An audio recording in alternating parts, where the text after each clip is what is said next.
आज मैं नया शो डार्क मैटर लेकर आई हूँ। ये एप्पल टीवी पर हाल ही में रिलीज हुआ है और ये एक साईफाई शो है। चलिए शुरू करते हैं सीजन 1 से। कहानी की शुरुआत हो रही है एक आदमी से। वो टॉर्च लेकर कुछ ढूंढ रहा है। ये जगह बिल्कुल खाली है। सुबह होती है। जेसन अपनी फैमिली के साथ रहता है। उसकी वाइफ जिसका नाम डेनिला है और बेटे का नाम चार्ली। जेसन मैथ होमवर्क में अपने बेटे की हेल्प कर रहा है। साथ ही वो अपनी वाइफ के लिए कॉफ़ी बनाता है। फिर वो अपने बेटे को स्कूल ले जाता है। लेकिन ड्राइव चार्ली कर रहा है। रास्ते में चार्ली गलती से रेड लाइट क्रॉस करने वाला था, पर ऐन मौके पर जेसन उसे रोक लेता है। फिर वो अपने बेटे से उसके दोस्त ब्रूक के बारे में बात करता है। जेसन एडवाइस देता है कि वो अपनी फीलिंग्स के बारे में उससे ईमानदारी से बात करे। तभी जेसन के पास रायन का फोन आता है, जो एक्साइटेड है और बताता है कि उसने पेविया प्राइज जीत लिया है। पेविया प्राइज का मकसद उन लोगों और ऑर्गेनाइजेशंस को ऑनर करना है जिन्होंने अपनी फील्ड में काफ़ी अच्छा काम किया है और सोसाइटी पर पॉजिटिव असर डाला है। रायन कहता है कि ये प्राइज जेसन को मिलना चाहिए था, पर जेसन का जवाब है कि वो इस प्राइज को डिजर्व करता है। तभी रायन के फ़ोन पर किसी और की कॉल आने लगती है। वो जेसन को रात के लिए इनवाइट करता है क्योंकि आज रात वो सेलिब्रेट करेगा और चाहता है कि जेसन भी वहाँ हो। इसके बाद जेसन लेकमाउंट कॉलेज पहुँचता है। वो यहाँ फिजिक्स पढ़ाता है। वो अपनी क्लास में स्टूडेंट्स को श्रोडिंगर्स कैट का कॉन्सेप्ट समझा रहा है। ये एक फेमस थॉट एक्सपेरिमेंट है क्वांटम मैकेनिक्स में, जहाँ एक बिल्ली एक बॉक्स में रखी होती है जो दोनों स्टेट में हो सकती है, जिंदा और मरी हुई, जब तक उस बॉक्स को खोला नहीं जाता। स्टूडेंट्स बोर हो रहे हैं और ताना मारते रहते हैं। जेसन उन्हें इंगेज करने की कोशिश कर रहा है। दूसरी तरफ डेनिला अपने आर्ट गैलरी में ब्लैर कैप्लन के साथ एक पेंटिंग के बारे में बात कर रही है। बातें करते करते वो अपनी ट्रेनिंग के बारे में डिस्कस करने लगती है, जो कि ट्रायथलॉन रेस है। इस रेस में स्विमिंग, साइकिलिंग और रनिंग की जाती है। यानी जेसन और डेनिला अलग अलग एक्टिविटीज़ में इन्वॉल्व रहते हैं, अपनी अपनी ज़िंदगी में बिजी हैं। जेसन अपने स्टूडेंट्स के साथ स्ट्रगल कर रहा है, जबकि डेनिला अपने आर्ट और फिटनेस के पैशन को हासिल करने में लगी है। हम देखते हैं जेसन ने एक स्टोरेज बुक किया हुआ है। इसमें कुछ फोन्स हैं। वो डायरी में लिखता है, चार्ली ड्रोव स्कूल। फिर वो एक पर्पल कलर का लिक्विड एक डिवाइस में डालता है। रात पे डिनर के दौरान डेसन फैमिली की जिंदगी नॉर्मल चल रही है, लेकिन तभी डेनिला देखती है कि जेसन को रायन से कई मैसेजेस आए हैं जिनमें पूछा गया है कि वो कहाँ है। जेसन बताता है कि रायन ने पविया अवार्ड जीता है और क्योंकि आज फैमिली नाइट है, इसलिए वो वहाँ नहीं जाने वाला था। डेनिला समझाती है फैमिली नाइट साल में 52 दिन होते हैं और रायन ने खास तौर पर विलेज टैप, जो कि उसके घर के आसपास लोगन स्क्वायर में है, उसके लिए चूज किया है ताकि उसके लिए आना जाना आसान हो जाए। वो चाहता है कि जेसन अटेंड करे क्योंकि वो चाहता है कि जेसन जरूर आए। जेसन घर से निकलता है। उसे एक कार फॉलो कर रही है। विलेज टैप पहुंचकर जेसन रायन और उसके कलीग्स और फैन से मिलता है, जो सब अपनी अपनी फील्ड के इंटेलिजेंट साइंटिस्ट हैं। ये जेसन के लिए बहुत ही ऑकवर्ड सिचुएशन होती है क्योंकि वो लोग यकीन नहीं कर पाते कि रायन, जो जीनियस है, उसका एक ऑर्डिनरी दोस्त भी हो सकता है। लेकिन जेसन इस सिचुएशन को बहुत ही अच्छे से हैंडल कर लेता है। सबके जाने के बाद जेसन और रायन उसके पविया अवार्ड के बारे में डिस्कस करते हैं, जो उसे न्यूरोसाइंस में इनोवेटिव काम के लिए, और प्रीफ्रंटल कॉर्टेक्स, जो दिमाग का एक बहुत इंपॉर्टेंट हिस्सा है जिसका काम एक्टिव रहना, बिहेवियर और समझ को कंट्रोल करना है, वो कॉन्शियसनेस जनरेटर के रूप में आइडेंटिफाई करता है। इन्हीं सब चीज़ों के लिए उसे अवार्ड मिला है। रायन बताता है कि वो और उसका पुराना कॉलेज फ्रेंड एंड्रियो डेरिब एक न्यूरोटेक कंपनी सैन फ्रांसिस्को में खोल रहे हैं और वो चाहता है कि जेसन उनके साथ काम करे। जेसन और उसकी फैमिली को पैसों का फायदा होगा, लेकिन पैसा चाहना और पैसे की ज़रूरत होने में फ़र्क है। ये साफ है कि जेसन और डेनिला ज़्यादा नहीं कमाते, लेकिन वो कंफर्टेबल हैं और अपनी लाइफ से खुश हैं, जो उन्होंने शिकागो में मिलके बनाई है। जेसन नहीं चाहता अपनी ये ज़िंदगी जो उसने डेनिला के साथ बनाई है, उसको उखाड़ के सैन फ्रांसिस्को शिफ्ट हो जाए। वो रायन के प्रपोजल को फौरन रिजेक्ट कर देता है। रायन जेसन को समझाता है कि वो कम से कम एक बार डेनिला से डिस्कस तो कर ले और फिर डिसीजन ले। जेसन एग्री हो जाता है। जब वो घर लौटने लगता है, डेनिला का फोन आता है, बट वो कॉल इग्नोर कर देता है। तभी एक गाड़ी उसके सामने आ जाती है, यानी उसका एक्सीडेंट होने ही वाला था। रास्ते में जेसन पर एक आदमी गन तान देता है। उसका चेहरा कवर है क्योंकि उसने हुडी और मास्क लगाया है। वो जेसन को कार में जबरदस्ती बैठाता है। वो उससे ड्राइव करने के लिए बोल रहा है। किडनैपर उससे फोन ले लेता है और पूछता है उसके फोन का पासवर्ड क्या है। फिर वो अंदाजा लगाता है पासवर्ड क्या हो सकता है। फोन अनलॉक हो जाता है। किडनैपर जानना चाहता है रायन ने उससे क्या बात की और जेसन ने क्या जवाब दिया। जेसन सब बता देता है। किडनैपर उसे एक सुनसान जगह लाया है। वो जेसन से जबरदस्ती उसकी रिंग ले लेता है और उसे कपड़े बदलने के लिए मजबूर करता है। वो जेसन को बेसमेंट में ले जा रहा है।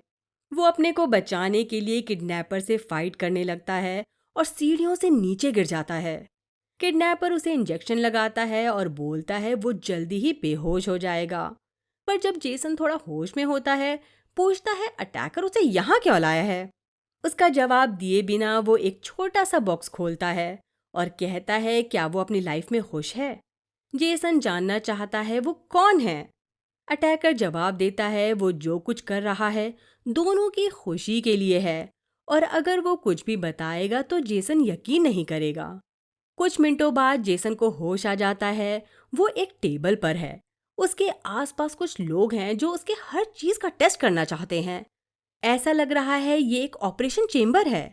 उसके कपड़े उतार दिए गए हैं। उसे नहलाया जा रहा है। उसकी दोबारा आंख खुलती है। वो एक कमरे में बंद है। यहाँ विंडोज नहीं है और उसे चोट भी लगी है। तभी एक औरत आती है। उसने जेसन को गले लगा लिया है। वो जेसन को पहचानती है, लेकिन जेसन को उसके बारे में कुछ नहीं पता। उस औरत के लिए शॉकिंग है, बट वो अपने आप को संभालते हुए बोलती है उसका नाम एमेंडा है, और जेसन को बताती है कि उसने बहुत कुछ सहा है, लेकिन अब उसकी बॉडी रेडिएशन और हार्मफुल बैक्टीरिया, वायरसेस या टॉक्सिस से इन्फेक्टेड नहीं है, इसलिए उसे क्वारंटीन से बाहर जाने की परमिशन मिल जाएगी। इसके बाद जेसन को एक रूम में लाया जाता है जहां वो लेटन वेन से मिलता है, जिसे वो जानता है लेकिन कई सालों से मिला नहीं। लेटन वेलोसिटी लैब का सीईओ है। अमेंडा लैब साइकेट्रिस्ट है, जबकि जेसन चीफ साइंस ऑफिसर और को फाउंडर है। लेटन जेसन को साइंटिस्ट से भरे एक रूम में डिस्प्ले करता है और उसे अपने एक्सपीरियंसेस शेयर करने को कहता है। जेसन को ये बातें समझ नहीं आ रही। लेटन उसे बताता है कि वो अकेला है जो वापस आया है। असल में वो 14 महीने और 10 दिन से गायब था। वो जेसन से पूछता है उसे क्या याद है। जेसन बोलता है वो रात में रायन के साथ बार में था। वो रायन के साथ हुई दूसरी बातें भी बताता है, लेकिन उसे अब घर जाना है, बट उसे जाने नहीं दिया जा रहा, इसलिए वो कमरे से भाग जाता है। वो बिल्डिंग के डोर के पास आता है और नाइट वॉचमैन उसके लिए दरवाज़ा खोल देता है क्योंकि वो उसे पहचानता है। बाहर आकर वो फौरन एक टैक्सी रुकवाता है और ड्राइवर को 44 एलेनोर स्ट्रीट, लोगन स्क्वायर ले जाने के लिए कहता है। जब वो पहुंचता है तो उसे घर में एमेंडा मिलती है और पूरा घर उसकी यादों से बिल्कुल अलग है। जेसन पूछता है वो यहाँ क्या कर रही है। उसकी वाइफ डेनिला और बेटा चार्ली कहाँ हैं। फिर वो अपने बच्चे के कमरे में जाता है। यहाँ बहुत से अवार्ड्स हैं जो जेसन को मिले हैं। इसमें पेविया अवार्ड भी है। अमेंडा समझाती है कि वो उसके साथ यहाँ रहती है और ये शादीशुदा नहीं है। यहाँ सिक्योरिटी ऑफिसर्स आ जाते हैं। जब जेसन देखता है वो उसे पकड़ने आए हैं, तो वो घर से भाग जाता है।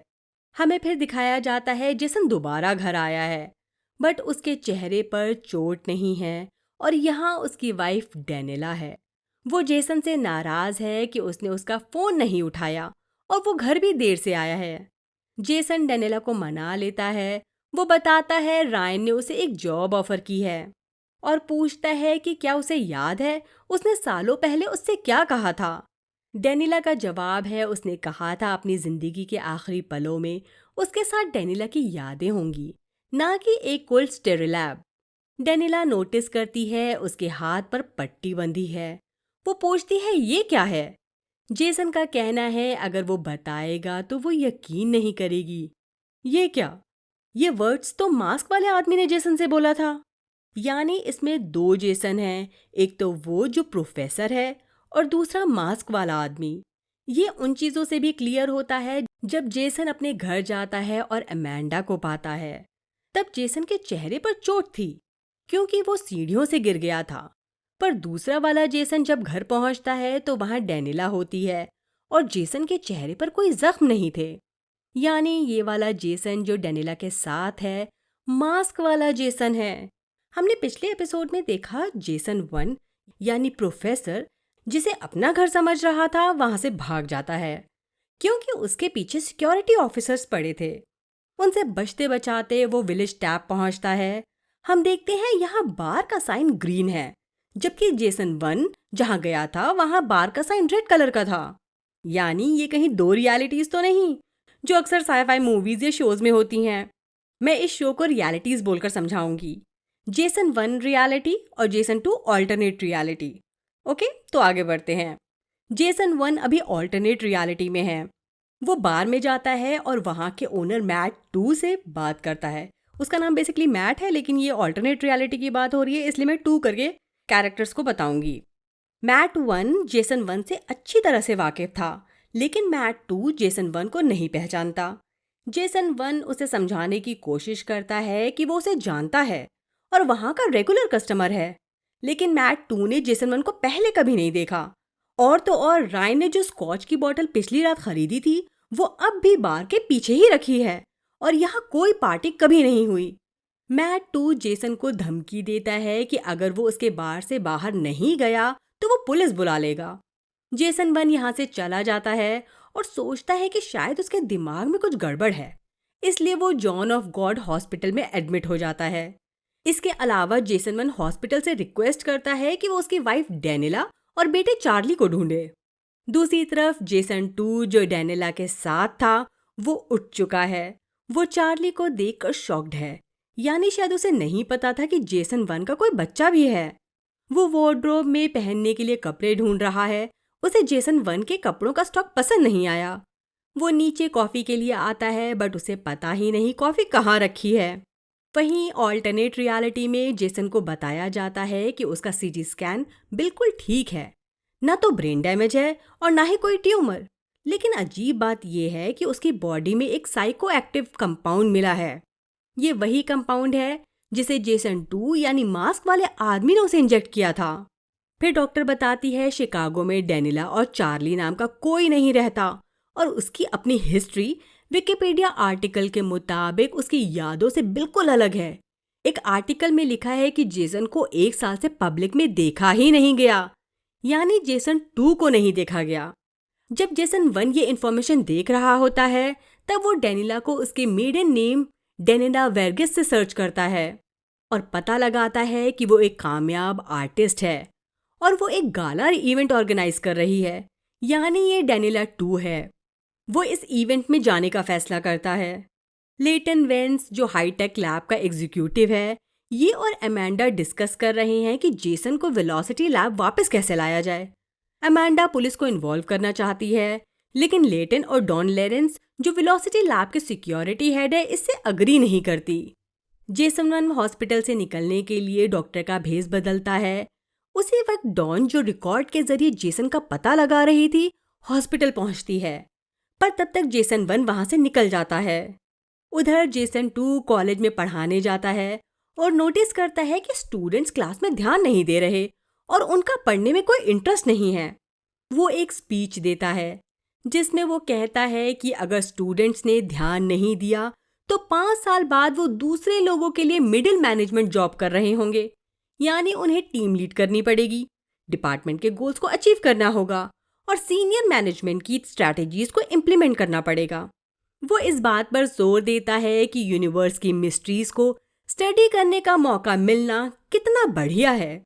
वो स्टूडेंट से ये उम्मीद नहीं करता कि वो सब कुछ जान लें, लेकिन वो चाहता है कि स्टूडेंट्स इस प्रोसेस की रिस्पेक्ट करें और क्लास में ध्यान दें। ऑल्टरनेट रियलिटी में जेसन 1 डेनिला 2 के आर्ट शो पर जाता है। वो जब गैलरी में एंटर करता है तो देखता है कि वो ही आर्ट इंस्टॉलेशन का टॉपिक है, जबकि ये जेसन 2 से इंस्पायर होकर बनाया गया है। जेसन वन को काफी वक्त बाद जाना पहचाना चेहरा देखने को मिल रहा है। वो फौरन डेनिला 2 को गले लगाता है। फिर वो उससे चार्ली के बारे में पूछता है, लेकिन डेनिला 2 को चार्ली के बारे में कुछ भी नहीं पता। ये जेसन वन के लिए और भी कंफ्यूजिंग सिचुएशन बन जाती है।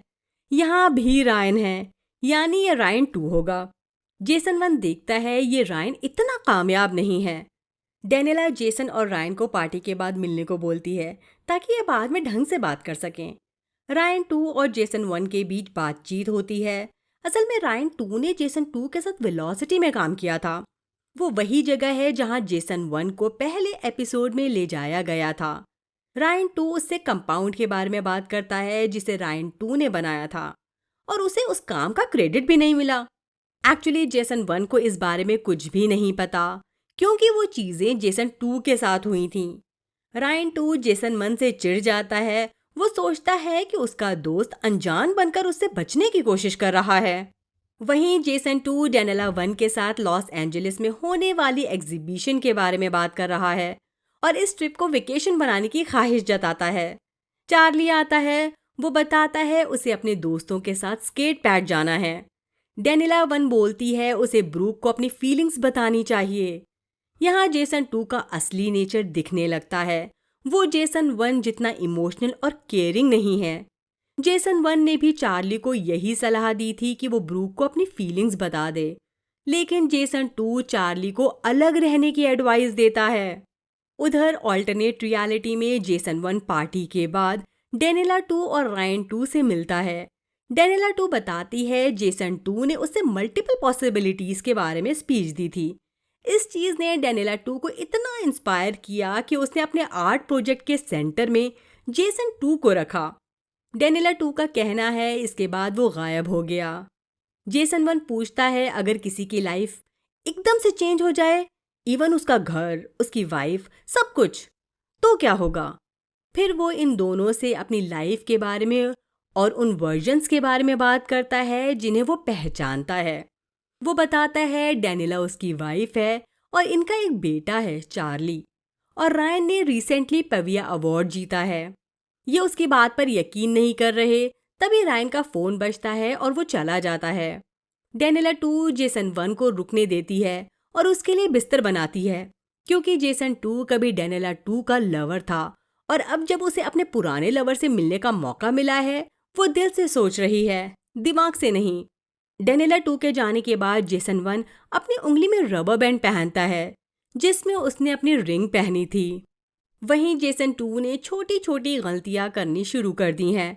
उसने चार्ली को अलग एडवाइस दी और बाथरूम में गलत टूथब्रश यूज किया। हालांकि डेनिला 1 इस बारे में सवाल करती है, तो जेसन 2 इसे संभाल लेता है। उसे पता चलता है रायन 1 ने जॉब ऑफर के बारे में डेनिला 1 से बात की थी। वो रायन 1 की जॉब ऑफर ठुकरा देता है और उसे डांट लगाता है कि वो उसकी बीवी से बात करके सैन फ्रांसिस्को शिफ्ट होने के लिए उसे कन्विंस करने की कोशिश ना करे। दूसरी तरफ ऑल्टरनेट रियलिटी में अमेंडा वर्कआउट कर रही है। उसके पास जेसन 1 की कॉल आती है। वो कहता है वो मेंटल हॉस्पिटल में एडमिट होने वाला है। अमेंडा फौरन उससे मिलने जाती है। घर खाली है। हम देखते हैं जेसन 1 घर के बाहर डेनिला 2 के साथ छुपा था। वो डेनिला 2 को घर दिखाने लाया है कि वो जो कह रहा है सच है। वो घर से जेसन 2 की फाइल्स और रिसर्च लेता है। बात करते करते जब बच्चे का टॉपिक आता है तो डेनिला 2 बताती है कि जेसन 2 ने अपनी रिसर्च कंटिन्यू करने के लिए उसे छोड़ दिया जब वो प्रेग्नेंट थी। इसके बाद जेसन 2 और डेनिला 2 अलग हो गए। तब उसने प्रेगनेंसी अबॉर्ट करने का फैसला किया, क्योंकि वो अकेले बच्चे को संभालना नहीं चाहती थी। इसके बाद ही उसने अपना पेंटिंग करियर शुरू किया। जेसन 1 अपने बिहेवियर के लिए माफी मांगता है और कहता है कि वो ऐसा कुछ नहीं कर सकता था, क्योंकि उसकी रियलिटी में उसने अपनी डेनिला के साथ जिंदगी बसाना पसंद किया, ना कि ठंडे और स्टेराइल लैब में घंटे बिताना। डेनिला 2 को लगता है कि जिस जेसन से वो बात कर रही है वो पागल हो गया है। जेसन 1 अपनी बात पर कायम रहता है और हमदर्दी दिखाता है ताकि डेनिला 2 को एहसास हो कि वो झूठ नहीं बोल रहा। उधर जेसन 2 स्टोरेज रूम में आता है, यानी एपिसोड 1 में जो जेसन यहाँ आया था वो जेसन 2 था, जो अपनी डायरी में कुछ लिख रहा था। जेसन 2 यहाँ कुछ मशीन्स को चेक कर रहा है। वहीं जेसन 1 और डेनिला 2 घर वापस आ गए हैं। जेसन 1 जेसन 2 की रिसर्च को देखते हुए समझ जाता है कि क्या हो रहा है। वो कहता है कि दो रियलिटीज एक दूसरे के ऊपर हैं। किसी पॉइंट पर अपनी जिंदगी में जेसन 1 ने एक ऐसे डिवाइस बनाने की कोशिश की थी जो किसी ऑब्जेक्ट को दो रियलिटीज के बीच ट्रैवल करने दे। वर्किंग थ्योरी ये है कि जेसन 1 का यूनिवर्स प्राइम यूनिवर्स है। उसने डेनिला 1 के साथ एक बच्चा पैदा करने और एक सिंपल खुश जिंदगी जीने का फैसला किया, लेकिन उसका एक हिस्सा अमीर, मशहूर और सिंगल रहना चाहता था।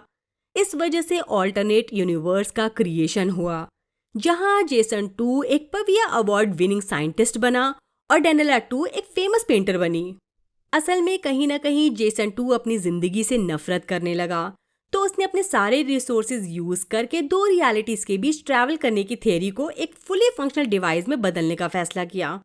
और इसमें रायन 2 का बहुत बड़ा रोल है, क्योंकि उसने जेसन 2 को वो कंपाउंड सप्लाई किया जो दो रियलिटीज के बीच ट्रैवल करने के लिए जरूरी था।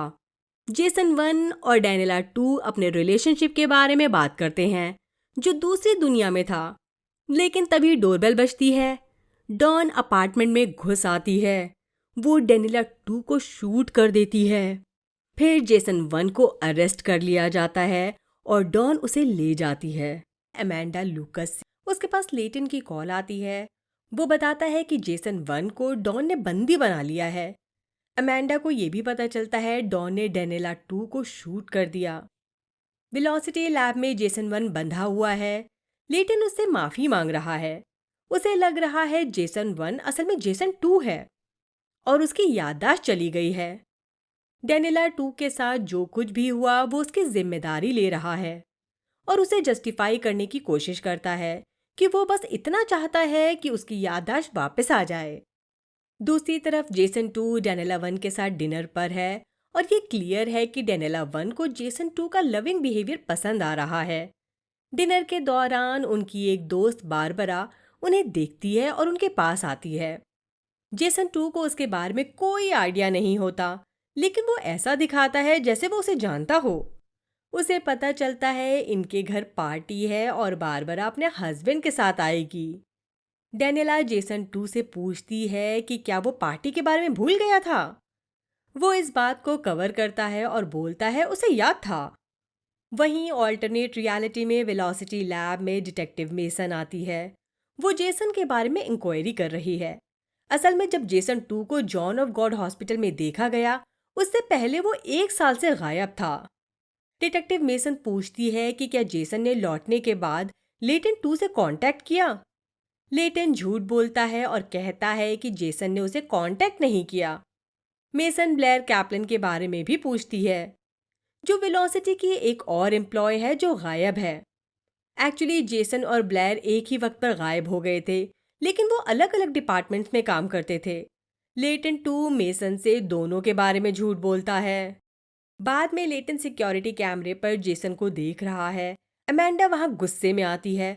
वो परेशान है कि इन्हें पुलिस से डॉन के एक्शंस की वजह से झूठ बोलना पड़ रहा है और लेटन को याद दिलाती है कि उसने पहले ही आगाह किया था कि डॉन को हायर न करे, क्योंकि उसने अपने PTSD यानी पोस्ट ट्रॉमेटिक स्ट्रेस डिसऑर्डर का इलाज नहीं कराया। तभी मॉनिटर के थ्रू जेसन 1 कहता है कि वो बात करने और सब याद करने के लिए रेडी है। जेसन 1 समझाता है कि वो डर गया था इसलिए भाग गया और उसे ज्यादा याद नहीं कि ये वेलोसिटी लैब में क्या करते हैं। उसे ये भी जानना है कि आखिर ऐसी क्या चीज है जिसे ये बचा तो रहे हैं, लेकिन इसके लिए दूसरों की जान लेने से भी नहीं हिचकिचा रहे। लेटन जवाब देता है जो भी प्रोजेक्ट पर काम करता है वो सीक्रेट को बचाने के लिए अपनी जान भी दे सकता है। जेसन 1 को चीज देखनी है। उसे बॉक्स के पास लाया जाता है। वो जानता है वो इस आइडिया पर काम कर रहा था, लेकिन कभी कामयाब नहीं हो पाया। लेटन को लगता है इसका मतलब है कि जेसन 1 को पविया प्राइज जीतने के बाद का कुछ भी याद नहीं। इसलिए वो समझाता है कि बॉक्स एडेप्टिव शील्डिंग यूज करता है, जो बॉक्स में किसी भी चीज को एंटर नहीं करने देता। एडेप्टिव शील्डिंग यानी ये एक एडवांस साइबर सिक्योरिटी टेक्निक है जिसमें सिस्टम और नेटवर्क को रियल टाइम में लगातार मॉनिटर और प्रोटेक्ट किया जाता है। इसका मेन एम होता है खतरों के बारे में बताना और सिस्टम को सिक्योर रखना। लेटिन समझ रहा है जेसन अपनी पास्ट मेमोरीज को याद नहीं कर पा रहा, क्योंकि बॉक्स के अंदर की एडेप्टिव शील्डिंग जेसन के दिमाग में इंफॉर्मेशन को एंटर होने से रोक रही है। जेसन वन को पता चलता है 3 लोग बॉक्स में गए थे। पहला ब्लेयर थी, दूसरा वो था यानी जेसन 2, और तीसरा एक वॉलेंटियर था जो उसके बाद गया। जेसन पहला इंसान है जो वापस आया, यानी बॉक्स में जेसन 2 गया था और वहां से जेसन 1 निकला। दूसरी तरफ जेसन 2 चार्ली के साथ बॉन्ड बनाने की कोशिश कर रहा है। वो चार्ली को स्केटबोर्ड दिलाने ले जाता है क्योंकि उसका बर्थडे आने वाला है। ये उसका प्री गिफ्ट है। जब वो उसके साथ टाइम स्पेंड कर रहा होता है तब वो जेसन 1 के दोस्तों के बारे में रिसर्च करता है, या कहे स्टॉक करता है, जो डिनर पार्टी में आने वाले हैं। वो चार्ली से उनके बारे में छोटी छोटी बातें पूछ रहा है ताकि एक्स्ट्रा इन्फॉर्मेशन मिल सके जो सोशल मीडिया पर अवेलेबल नहीं है। इसमें ब्लैर भी है जो ऑल्टरनेट रियलिटी में बॉक्स में गई थी पर वापस नहीं आई। उधर ऑल्टरनेट रियलिटी में जेसन 1 जेसन 2 के नोट्स देख रहा है ताकि वो बॉक्स के बारे में सब कुछ समझ सके। अमेंडा से बात करते वक्त उसे पता चलता है कि वो एक साइकेट्रिस्ट है जिसका मेन काम बॉक्स में जाने वालों को ट्रेन करना है। जेसन 1 को उस दिन के बारे में जानना है जब वो गायब हुआ था। जेसन 1 को पता चलता है कि उसने डेनिला 2 से मुलाकात की थी और शायद यही वजह थी कि उसने बॉक्स में जाने का फैसला किया। जेसन 1 को डर है कि शायद वो अपना दिमाग खो रहा है और लोगों के नजरिए में वो इंसान है ही नहीं जैसा सब उसे समझ रहे हैं। ये सुनकर अमेंडा हैरान है। ऐसा लग रहा है उसे जेसन 1 की बात पर यकीन है कि वो झूठ नहीं बोल रहा, कि वो इंसान है ही नहीं। वो घबराई हुई है और फौरन कमरे से निकल जाती है। वहीं डिनर पार्टी में जेसन 2 सभी मेहमानों का वेलकम करता है, इंक्लूडिंग इस दुनिया की ब्लेयर को, जो एक लॉयर है और साथ ही डेनिला 1 की दोस्त भी। जेसन 2 ब्लेयर से बोलता है कि उसे फिर से मिलकर अच्छा लगा। असल में उसे पता है ब्लेयर 2 के साथ क्या हुआ था और वो अपने आप को उसके गायब होने का जिम्मेदार मान रहा है। रायन 1 आता है। इसे डेनिला ने इनवाइट किया था। वो जेसन 2 से अपनी हरकतों के लिए फिर से माफ़ी मांगता है जो उसने जॉब ऑफर करते वक्त की थी। एक्चुअली उसने डेनिला से बात की थी ताकि जेसन 1 जॉब एक्सेप्ट कर ले और ये बात जेसन 2 को बहुत ख़राब लगी थी। जेसन 2 उसे माफ़ कर देता है। उधर लेटिन को जेसन 1 पर शक हो जाता है कि वो सच्चाई नहीं बता रहा और ये वाला जेसन इनका जेसन नहीं है, ये कोई बहरूपिया है। वो जानना चाहता है जेसन 1 ने जेसन 2 के साथ क्या किया। इवन वो रायन को भी क्वेश्चनिंग के लिए बुलाता है। रायन ने सब बता दिया है। असल में जब जेसन 1 डेनिला 2 और रायन 2 से पार्टी के बाद मिला था तब जेसन 1 ने बहुत कुछ बताया था। यानी लेटिन को लगता है कि वो इस दुनिया का नहीं है। इस बात से जेसन 1 को गुस्सा आ जाता है और वो लेटिन पर हमला करता है। गार्ड्स फौरन उसे पकड़ लेते हैं। वहीं डिनर पार्टी में जेसन 2 काफ़ी हद तक सिचुएशन को संभाल लेता है, लेकिन फिर भी उससे कुछ छोटी मोटी गलतियां हो रही हैं जिससे डेनिला 1 को शक हो रहा है कि कुछ तो गड़बड़ है, क्योंकि कुछ दिन से जेसन कुछ अलग ही लग रहा है। पार्टी के बाद वो जेसन 2 को बताती है कि जब वो रायन से मिलने गया था तब उसका एक्सीडेंट होने वाला था और उस वक्त उसने अपनी जिंदगी को नए नजरिए से देखा और रियलाइज किया कि वो उस तरह से नहीं जी रहा जैसा वो चाहता है। दूसरी तरफ ऑल्टरनेट रियलिटी में डॉन जेसन 1 को पीटती है जैसे आज तो वो उसे मार ही डालेगी, लेकिन लेटन आकर उसे रोक लेता है। लेटिन को पता लगाना है कि बॉक्स कैसे काम करता है, क्योंकि इससे कैंसर और भुखमरी जैसी प्रॉब्लम को सॉल्व करने के तरीके मिल सकते हैं। लेकिन जेसन 1 को बॉक्स के बारे में कुछ भी समझ नहीं आ रहा कि वो कैसे काम करता है। इससे लेटिन खुश नहीं है। वो जेसन 1 को रायन 2 के कमरे में बंद कर देता है। रायन को पता चलता है डेनिला को मार दिया गया। रायन ये रियलाइज करता है कि लेटिन से बात करने की वजह से डेनिला मारी गई, यानी रायन ने लेटिन को बता दिया था। उसे इस बात का पछतावा है, वो टूट चुका है। जेसन 1 रायन को तसल्ली देता है और पूछता है कि रायन उसके लिए क्या काम कर रहा था। रायन बताता है उसने जेसन 2 के लिए एक ड्रग बनाई थी जो प्री फ्रंटल कॉर्टेक्स को इफेक्ट करती है। और जेसन 1 को समझ में आता है ये मेडिसिन क्यों बनाई गई। क्वांटम मैकेनिक्स के प्रिंसिपल सुपरपोजिशन के हिसाब से एक पार्टिकल एक ही वक्त में मल्टीपल स्टेट में हो सकता है, लेकिन जब कोई ऑब्जर्वर उसे मेजर करता है तो वो पार्टिकल एक सिंगल स्टेट में कोलैप्स हो जाता है। इससे ऑब्जर्वर इफेक्ट कहते हैं। इंसान ऑब्जर्वर इफेक्ट को ट्रिगर कर देता है, इसलिए इंसान को सुपरपोजिशन स्टेट में डालना पॉसिबल नहीं होता। रायन का ड्रग प्री फ्रंटल कॉर्टेक्स को ऑल्टर करके ह्यूमन माइंड को इस ऑब्जर्वर इफेक्ट को इग्नोर करने में हेल्प करता है, ताकि इंसान सुपरपोजिशन को समझ सके बिना उसे डिस्टर्ब किए। यानी आसान शब्दों में, इस ड्रग का यूज करके इंसान अपने ही बहुत से वर्जन देख सकता है। लेटन आता है, उसे रायन से और सवाल पूछने हैं ताकि वो इस ड्रग के बारे में और अच्छे से समझ सके। बाद में यहाँ अमेंडा आती है। वो बताती है रायन भी नहीं रहा, इसलिए उसने फैसला किया है वो यहाँ वेलोसिटी लैब में काम नहीं करेगी। वो जेसन 1 को भगाने का प्लान बनाती है। ये दोनों बिल्डिंग से निकलने की कोशिश करते हैं, लेकिन लेटन इन्हें देख लेता है। इनके पास सिर्फ एक ही रास्ता बचा है कि ये बॉक्स का यूज करें। अमेंडा रायन के बनाए हुए ड्रग की किट उठाती है और ये दोनों बॉक्स में चढ़ जाते हैं। लेटन और डॉन उनका पीछा करते हैं, लेकिन दरवाजा बंद हो चुका है। इसमें डॉन की कुछ उंगलियां भी कट जाती हैं। अमेंडा जेसन 1 को समझाती है कि इनके पास 3 मिनट हैं, उसके बाद दरवाजा खुल जाएगा। ये दोनों ड्रग का डोज लेते हैं, फिर ये बेहोश हो जाते हैं। इस बीच जेसन 2 जेसन 1 जैसा बनने की कोशिश कर रहा है। इसके लिए वो जेसन 1 की पुरानी वीडियोस देख रहा है ताकि उसे कॉपी कर सके। उसे जेसन 1 के सामान में मैक्सिमिलियन डेसन का बर्थ सर्टिफिकेट मिलता है, जो चार्ली का ट्विन ब्रदर था और अब फैमिली के साथ नहीं है। उधर बॉक्स में जेसन 1 और अमेंडा की आंख खुलती है। ये बॉक्स अब एक स्क्वायर रूम नहीं है, बल्कि ये कमरा कभी ना खत्म होने वाले कॉरिडोर में बदल गया है। वेलोसिटी लैब में लेटन 2 बेचैन है।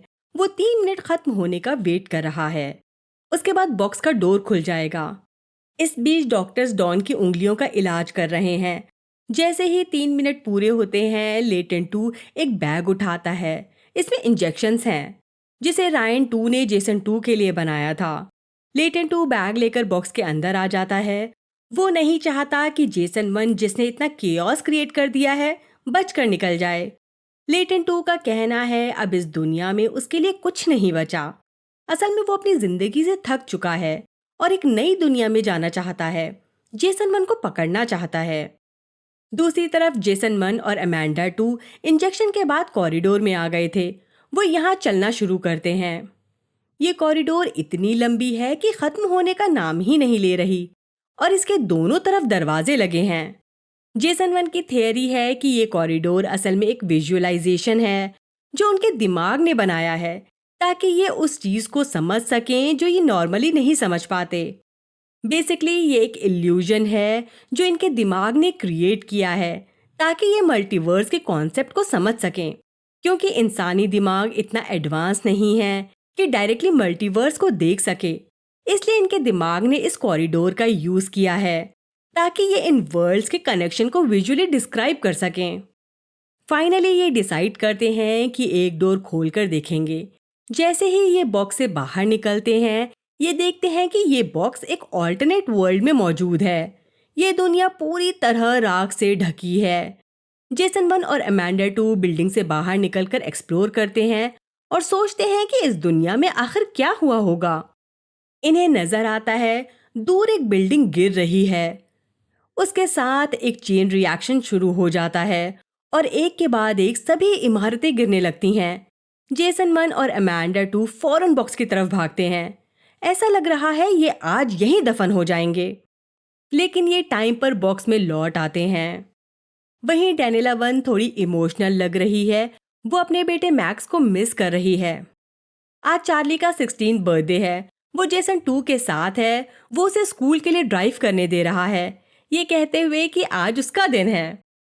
वो चार्ली को एनकरेज करता है कि वो येलो लाइट पर न रुके, जबकि जेसन 1 हमेशा अपने बेटे को समझाता था कि वो रूल्स को फॉलो करे। उधर जेसन 1 और अमांडा 2 जो बॉक्स में वापस आ गए हैं। जेसन 1 चेक करता है कि इनके पास साइको एक्टिव ड्रग की 48 बॉटल्स बची हैं।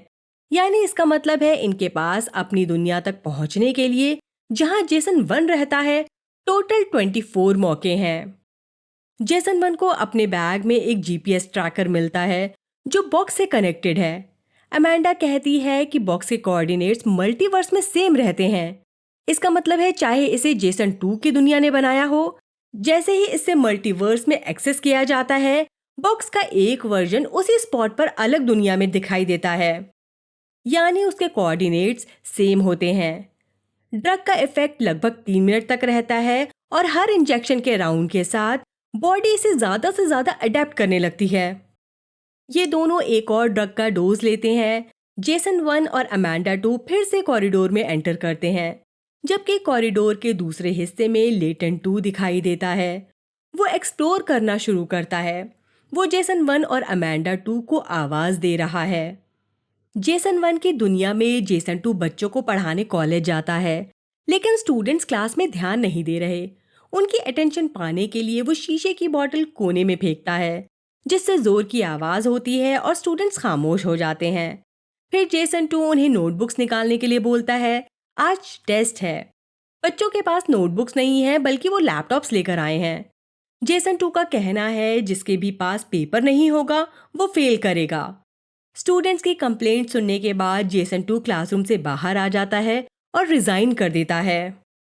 दूसरी तरफ जेसन 1 और अमांडा 2 कॉरिडोर में एक एक करके दरवाजा खोलते हैं और एक्सप्लोर करते हैं। जब ये पहला दरवाजा खोलते हैं यहाँ सिर्फ धुंध और जंगल है। जेसन 1 वापस बॉक्स में आ जाता है। वो एक थियोरी टेस्ट करता है। वो दरवाजे को बंद करने के बाद दोबारा दरवाजा खोलता है तो वही दुनिया है, धुंध और जंगल वाली। उसका मानना है इन पर जब तक ड्रग का असर रहेगा और ये कॉरिडोर में है और बॉक्स से बाहर नहीं निकलते, दरवाजे की जगह सेम रहेगी, बदलेगी नहीं।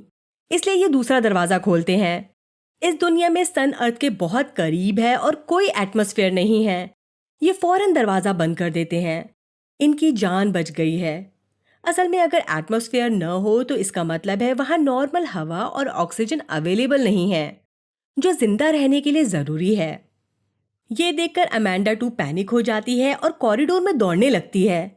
जेसन 1 उसे पकड़ता है और समझाता है कि मल्टीवर्स में कभी न खत्म होने वाली ऑल्टरनेट दुनियाएं हैं।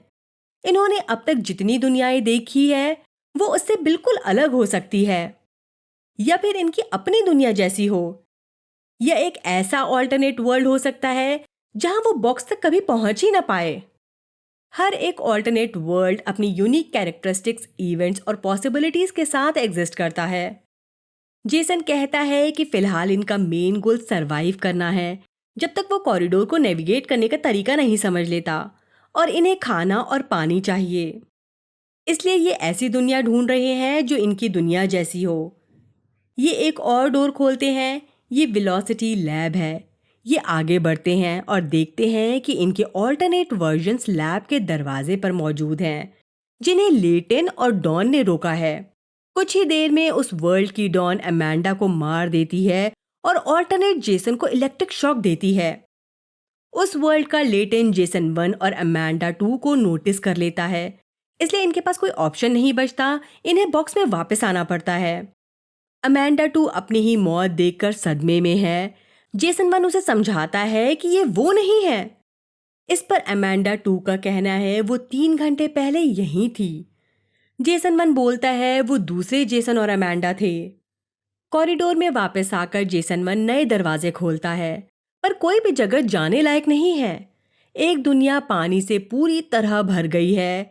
एक जगह बॉक्स जमीन के अंदर है जिसमें से वो निकल नहीं सकते, और एक दुनिया में खतरनाक क्रिएचर है। बेबस होकर अमांडा 2 दरवाजा खोलती है। यहाँ बर्फ ही बर्फ है। वो जेसन के मना करने के बावजूद बाहर निकल जाती है। जेसन 1 उसके पीछे भागता है ताकि उसे वापस ला पाए, लेकिन यहाँ बर्फीला तूफान है। ये बॉक्स को ढूंढ नहीं पाते। अमांडा 2 ठंड से ठिठुर रही है। जेसन 1 को एक घर नजर आता है जो बर्फ से ढका है। ये उस घर में जाते हैं। यहाँ कोई नहीं है। ऐसा लग रहा है पानी भी जम चुका है। जेसन वन को माचिस नजर आती है। वो आग जलाता है ताकि ये ठंड से बच सकें। ये तूफान थमने का इंतजार कर रहे हैं। इस कंडीशन में बाहर जाना खतरे से खाली नहीं। वहीं लेटन टू कॉरिडोर में फंसा है, जबकि जेसन टू मेन वर्ल्ड में लेटन से मिलने जाता है। ये जेसन वन के कॉलेज का पुराना दोस्त है, लेकिन वो उससे कई सालों बाद मिल रहा है। ये वाला लेटन यानी लेटन वन रईस फैमिली से बिलोंग करता है, जिसके पास पैसों की कोई कमी नहीं। इसके पेरेंट्स भी जिंदा हैं, जबकि लेटन टू के पेरेंट्स की डेथ हो चुकी थी और वो अपने दादा के साथ रहता था और उनका वेलोसिटी लैब संभालता था। लेटन वन का अपने ग्रैंडफादर से वो रिलेशन नहीं बना कि वो उनका वेलोसिटी लैब संभाल पाता। लेटन वन की जिंदगी ऐशो आराम वाली है। वो जेसन टू को यहाँ देखकर समझ जाता है जेसन वन उससे किसी बिजनेस के लिए पैसे मांगने आया है। वो बताता है कुछ महीने पहले रायन भी यही रिक्वेस्ट लेकर आया था, लेकिन उसने कुछ भी इन्वेस्ट नहीं किया। जेसन टू को एहसास होता है कि पैसों के लिए लेटन वन को कन्विंस करना इतना आसान नहीं। इसलिए जेसन टू उससे कहता है कि उसके पास कुछ दिखाने लायक चीज है और उसे उस वेयर हाउस में ले जाता है जहां बॉक्स मौजूद है। ये दोनों ड्रग का डोज लेते हैं जो बॉक्स में ट्रैवल करने के लिए जरूरी है। वहीं फ्रोजन अर्थ में बर्फीला तूफान रुक गया है। जेसन घर से बाहर निकलता है और देखता है कि शिकागो बर्फ से ढका है। अमेंडा टू रिकवर कर रही है। वो जेसन वन से माफी मांगती है। वो एक साइकियाट्रिस्ट है जिसने बॉक्स में ट्रैवल करने पर पैनिक न होने की ट्रेनिंग दी, लेकिन वो खुद अपने आप को नहीं संभाल पाई। वो एक कहानी सुनाती है कि कैसे अर्जेंटीना में स्कीइंग करते वक्त उसे और उसके पिता को हैवी रेनफॉल का सामना करना पड़ा और उन्हें रुककर तूफान के खत्म होने का वेट करना पड़ा। जेसन वन पूछता है कि क्या वो वैसा ही फील कर रही थी जब उसने दरवाजा खोला। अमेंडा एडमिट करती है कि हाँ, उसे वैसा ही बेबस, मजबूर और फंसा हुआ महसूस हो रहा था जैसा उस वक्त हुआ था। जेसन वन को एहसास होता है कि बॉक्स में ट्रैवल डायरेक्शन के लिए कोई कंट्रोल इसलिए नहीं है क्योंकि वो खुद ही कंट्रोलर हैं। उनके माइंड्स बॉक्स को वहीं ले जाते हैं जहां वो जाना चाहते हैं। अमेंडा टू ने बर्फीली दुनिया को चूज किया और जेसन वन की बातों ने इन्हें उस दुनिया में जाने का डायरेक्शन दिया जहां ये बॉक्स अब तक नहीं पहुंच पाया। इसलिए ये एक ऐसी दुनिया में आए जहां इन दोनों की बातें सच थीं। वहीं मेन दुनिया में जेसन टू और लेटन वन कॉरिडोर में एंटर करते हैं। जेसन टू साफ तौर पर समझाता है कि ये कैसे काम करता है और इनके थॉट्स बॉक्स को कंट्रोल और डायरेक्ट करते हैं। वो एक डोर खोलता है और लेटन वन से बोलता है कि वो अपना माइंड क्लियर रखे। उधर जेसन वन और अमेंडा टू बॉक्स को ढूंढने निकलते हैं, जो अब बर्फ में दफन हो चुका है। जीपीएस फेल हो जाता है, लेकिन बॉक्स के मैग्नेटिक फील्ड की वजह से ये कंपास का यूज करके बॉक्स ढूंढ लेते हैं। ये दोनों बॉक्स के दरवाजे तक पहुंचने के लिए खुदाई शुरू करते हैं। दूसरी तरफ डैनिला वन अपने बेटे मैक्स को बहुत याद कर रही है। वो उसके कपड़े निकालती है जो उसने अब तक संभाल कर रखा था। फिर चार्ली और डैनिला अपने बैकयार्ड में उस पेड़ के सामने बैठते हैं जो मैक्स की याद में लगाया गया है, और डैनिला चार्ली को मैक्स के बारे में बताती है। लेकिन इस बार जेसन इनके साथ नहीं है। इससे ये दोनों थोड़ा परेशान हैं। जबकि जेसन वन याद करता है कि आज चार्ली का 16th बर्थडे है। वो अमेंडा टू को मैक्स के बारे में बताता है कि उसका दूसरा बेटा दिल की बीमारी के साथ पैदा हुआ। उसकी सर्जरी हुई, लेकिन वो तीसरी सर्जरी झेल नहीं पाया और गुजर गया। हर साल ये लोग मैक्स को अपने गार्डन में एक पेड़ के सामने याद करते हैं। इन्होंने उसकी राख को खाद में मिक्स कर दिया था और अब वो पौधा बड़ा हो गया है। वहीं जेसन टू और लेटन वन बॉक्स से बाहर निकलते हैं, जहां जेसन टू उसे उसके ग्रैंडफादर का एक वर्जन दिखाता है जो अब भी जिंदा है। जेसन टू रिवील करता है कि वो इस दुनिया का नहीं है और अपनी असली दुनिया के बारे में बताता है। जेसन टू का कहना है ऑल्टरनेट दुनिया में ये दोनों क्लोज फ्रेंड और कलीग्स हैं और लेटन टू ने वेलोसिटी लैब को उसके ग्रैंडफादर के बाद संभाला। जेसन टू ने अपने लेटन पर ट्रस्ट किया और इसी वजह से वो इस लेटन पर भी भरोसा करता है। वो लेटन से पूछता है कि अगर उसे किसी नई जगह से शुरुआत करने का मौका मिले तो क्या वो उसे लेगा। लेटन वन का जवाब है हाँ, वो इस मौके को नहीं गवाएगा। उधर जेसन वन और अमांडा टू उसके जेसन के बारे में बात कर रहे हैं, यानी जेसन टू के बारे में। हमें पता है अमांडा जेसन टू के साथ रहती थी।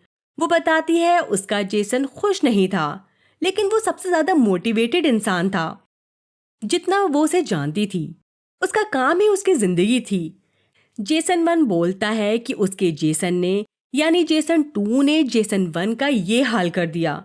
लेकिन अमांडा सोचती है कि उसने ऐसा क्यों किया होगा। जेसन वन को लगता है कि इससे अच्छा तो वो इसे मार ही देता। लेकिन अमांडा कहती है कि उसका जेसन इतना दूर नहीं जाता और उसने ये सोचा होगा कि वो अपने को एक ऐसी जिंदगी जीने का मौका दे रहा है जो उसे कभी नहीं मिली। जेसन वन को एहसास होता है कि जेसन टू ने जेसन वन की जिंदगी इसलिए चुनी क्योंकि उसके पास डैनिला और चार्ली थे, जो एक हैप्पी फैमिली थे। वहीं जेसन टू घर लौटता है। डैनिला और चार्ली खाना बना रहे हैं। ये दोनों परेशान हैं कि जेसन ने मैक्स के पेड़ के साथ वक्त नहीं बिताया। जेसन टू माफी मांगता है और चार्ली को एक बॉक्स देता है। इसमें एक चाबी है। उसने चार्ली के लिए एक कार खरीदी है। चार्ली बहुत ही एक्साइटेड है, लेकिन डैनिला कंफ्यूज्ड और नाराज। जेसन टू बताता है उसने अपनी जॉब छोड़ दी है और वो ये भी चाहता है कि डैनिला भी अपनी जॉब छोड़ दे और पेंटिंग करना शुरू कर दे। वो बताता है वो चार्ली के पैदा होने से पहले एक बॉक्स पर काम कर रहा था जो उसने क्विट कर दिया था क्योंकि उसे इन दोनों के साथ वक्त बिताना था। वो आगे बोलता है उसे इन्वेस्टर मिल चुका है और इन्हें अब पैसों की टेंशन लेने की जरूरत नहीं। दूसरी तरफ लेटन टू कॉरिडोर में चल रहा है। वो जख्मी है और बहुत खून बह रहा है, यानी वो ऑल्टरनेट दुनिया में जेसन वन और अमांडा टू की तरह लकी नहीं रहा। वो एक और दरवाज़ा खोलता है। वो दुनिया रेत से भरी है। वो दरवाज़ा बंद कर देता है। वो फिर कॉरिडोर में चलना शुरू करता है, इस उम्मीद से कि वो सही दुनिया में पहुंच जाए। जेसन वन और अमांडा टू कॉरिडोर में है। जेसन वन कहता है कि उसे सेफ, हैप्पी और वार्म फील हो रहा है और उसका बस घर जाने का मन है। लेकिन जैसे ही वो दरवाज़ा खोलता है, बॉक्स पानी से भर जाता है और ये दोनों डूबने लगते हैं। एक्चुअली ये अपने घर वापस जाना चाहते हैं। बॉक्स इनके सबकॉन्शियस में चल रहा है और इन्हें एक ऐसी रियलिटी में भेज देता है जहां शिकागो में बाढ़ आ चुकी है। ये बहुत ही मुश्किल से कॉरिडोर में वापस आते हैं।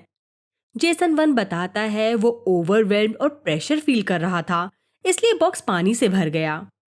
इन्हें रियलाइज होता है अगर इनके मन में थोड़ा सा भी डाउट होगा तो बॉक्स इनके मुताबिक काम नहीं करेगा।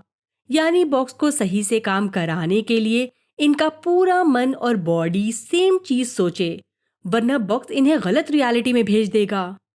जेसन वन समझाता है इन्हें डोर्स खोलते रहने चाहिए ताकि ड्रग की बॉटल्स वेस्ट ना हो।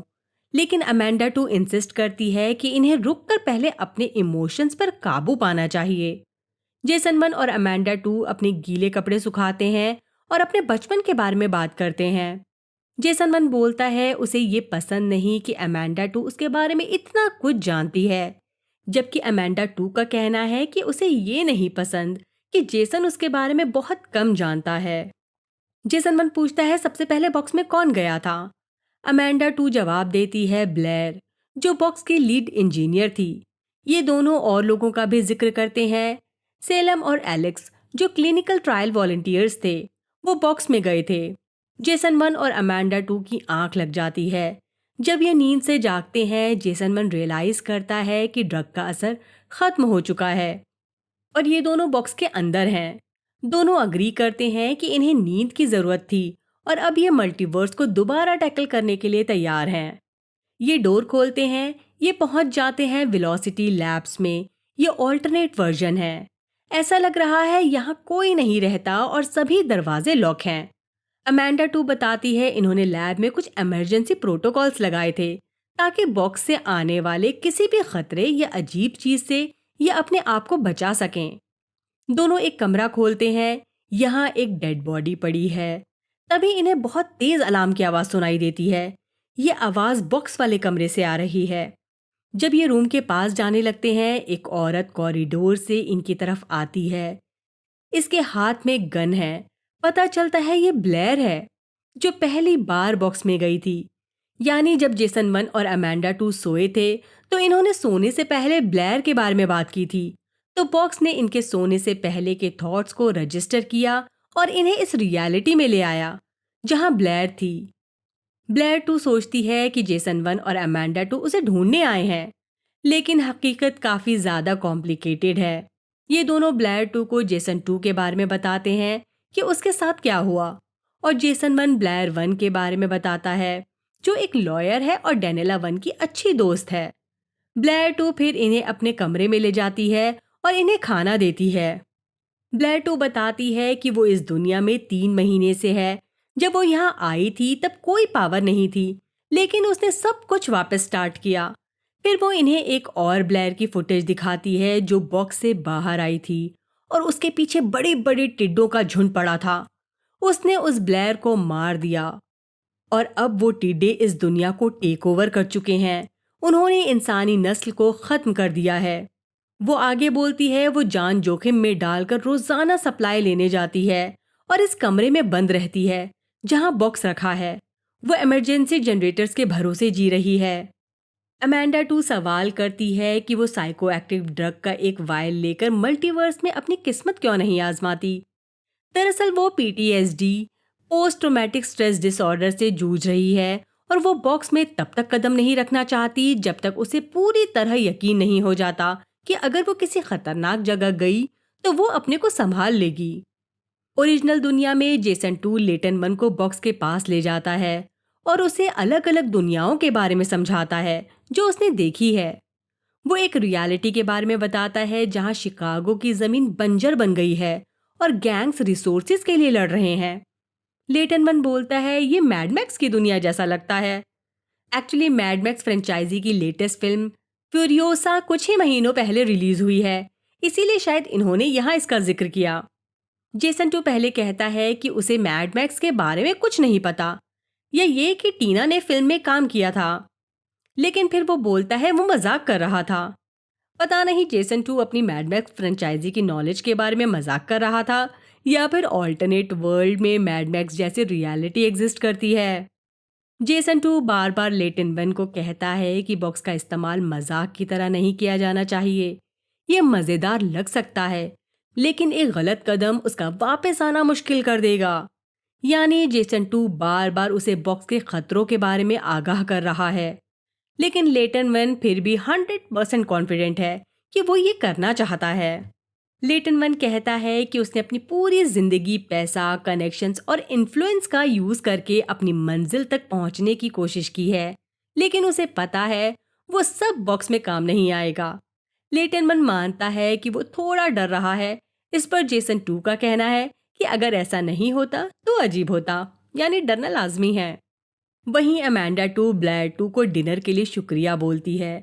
वो उसे याद दिलाती है कि अब अमेंडा 2 सिर्फ बेघर नहीं है, बल्कि वर्ल्डलेस भी है। ब्लेयर 2 का मानना है अमेंडा 2 को अब सिर्फ जेसन 1 के बारे में नहीं, बल्कि अपने बारे में भी सोचना चाहिए। अमेंडा 2 ब्लेयर 2 से रिक्वेस्ट करती है कि वो उसके और जेसन के साथ बॉक्स में वापस आए, लेकिन ब्लेयर मना कर देती है। ब्लेयर 2 हाईलाइट करती है कि मल्टीवर्स में एंडलेसली ट्रैवल करना इंसान को दिमागी रूप से कमजोर कर देगा। वो इस किलर हॉर्नेट इन्फेक्टेड दुनिया में सेटल हुई क्योंकि बार बार ट्रैवल करने से उस पर असर हो रहा था, इसलिए वो उसके साथ नहीं जा सकती। उधर जेसन 2 लेटन 1 को इंजेक्शन लेने का तरीका दिखा रहा है। डोज लेते ही दोनों वापस कॉरिडोर में आ जाते हैं। जेसन 2 कहता है कि इनके पास पूरा मल्टीवर्स का एक्सेस नहीं है, ये सिर्फ उन रियलिटीज में जा सकते हैं जो इनके वर्ल्ड के ऑल्टरनेट वर्जन है। इसका मतलब है कि अगर ट्रैवलर का एक वर्जन किसी स्पेसिफिक रियलिटी में कभी था ही नहीं, तो ये उस दुनिया में एंटर नहीं कर सकते। एक वर्जन उस रियलिटी में डेड हो सकता है और वो शायद ट्रैवलर के लिए एक्सेसिबल हो, लेकिन अगर रियलिटी ट्रैवलर का जन्म ही नहीं हुआ तो उस रियलिटी को ये एक्सेस नहीं कर सकते। एक और बात, अगर ट्रैवलर बॉक्स यूज कर रहे हैं और साइको एक्टिव ड्रग का इफेक्ट किसी दुनिया में खत्म हो जाता है, तो बॉक्स वहीं रहेगा। फिर ट्रैवलर उसमें वापस जा सकता है, ड्रग ले सकता है और मल्टीवर्स में एंटर कर सकता है। लेकिन अगर बॉक्स को आइस, पानी या किसी और चीज में डुबा दिया जाए तो ट्रैवलर उस रियलिटी में फंस जाएगा। दूसरी तरफ जेसन 1 और अमांडा 2 वापस बॉक्स में आते हैं।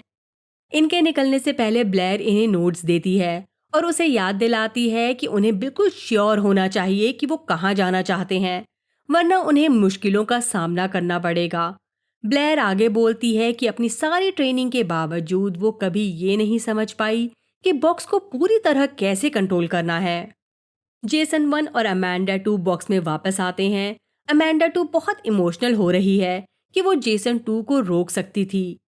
उसे समझ नहीं आ रहा कि जेसन 2 ऐसा इंसान कैसे बन गया, यानी उसने मल्टीवर्स के बारे में क्यों सोचा, क्योंकि जेसन 1 तो ऐसा नहीं है। ये फिर से ड्रग की एक और डोज लेते हैं। जेसन 1 को लगता है कि ये उसकी वजह से हुआ। जब वो फैसला ले रहा था कि उसे डेनिला के साथ फैमिली बनानी है या अपना करियर हासिल करना है, वो अपने को इस डाउट के लिए ब्लेम कर रहा है।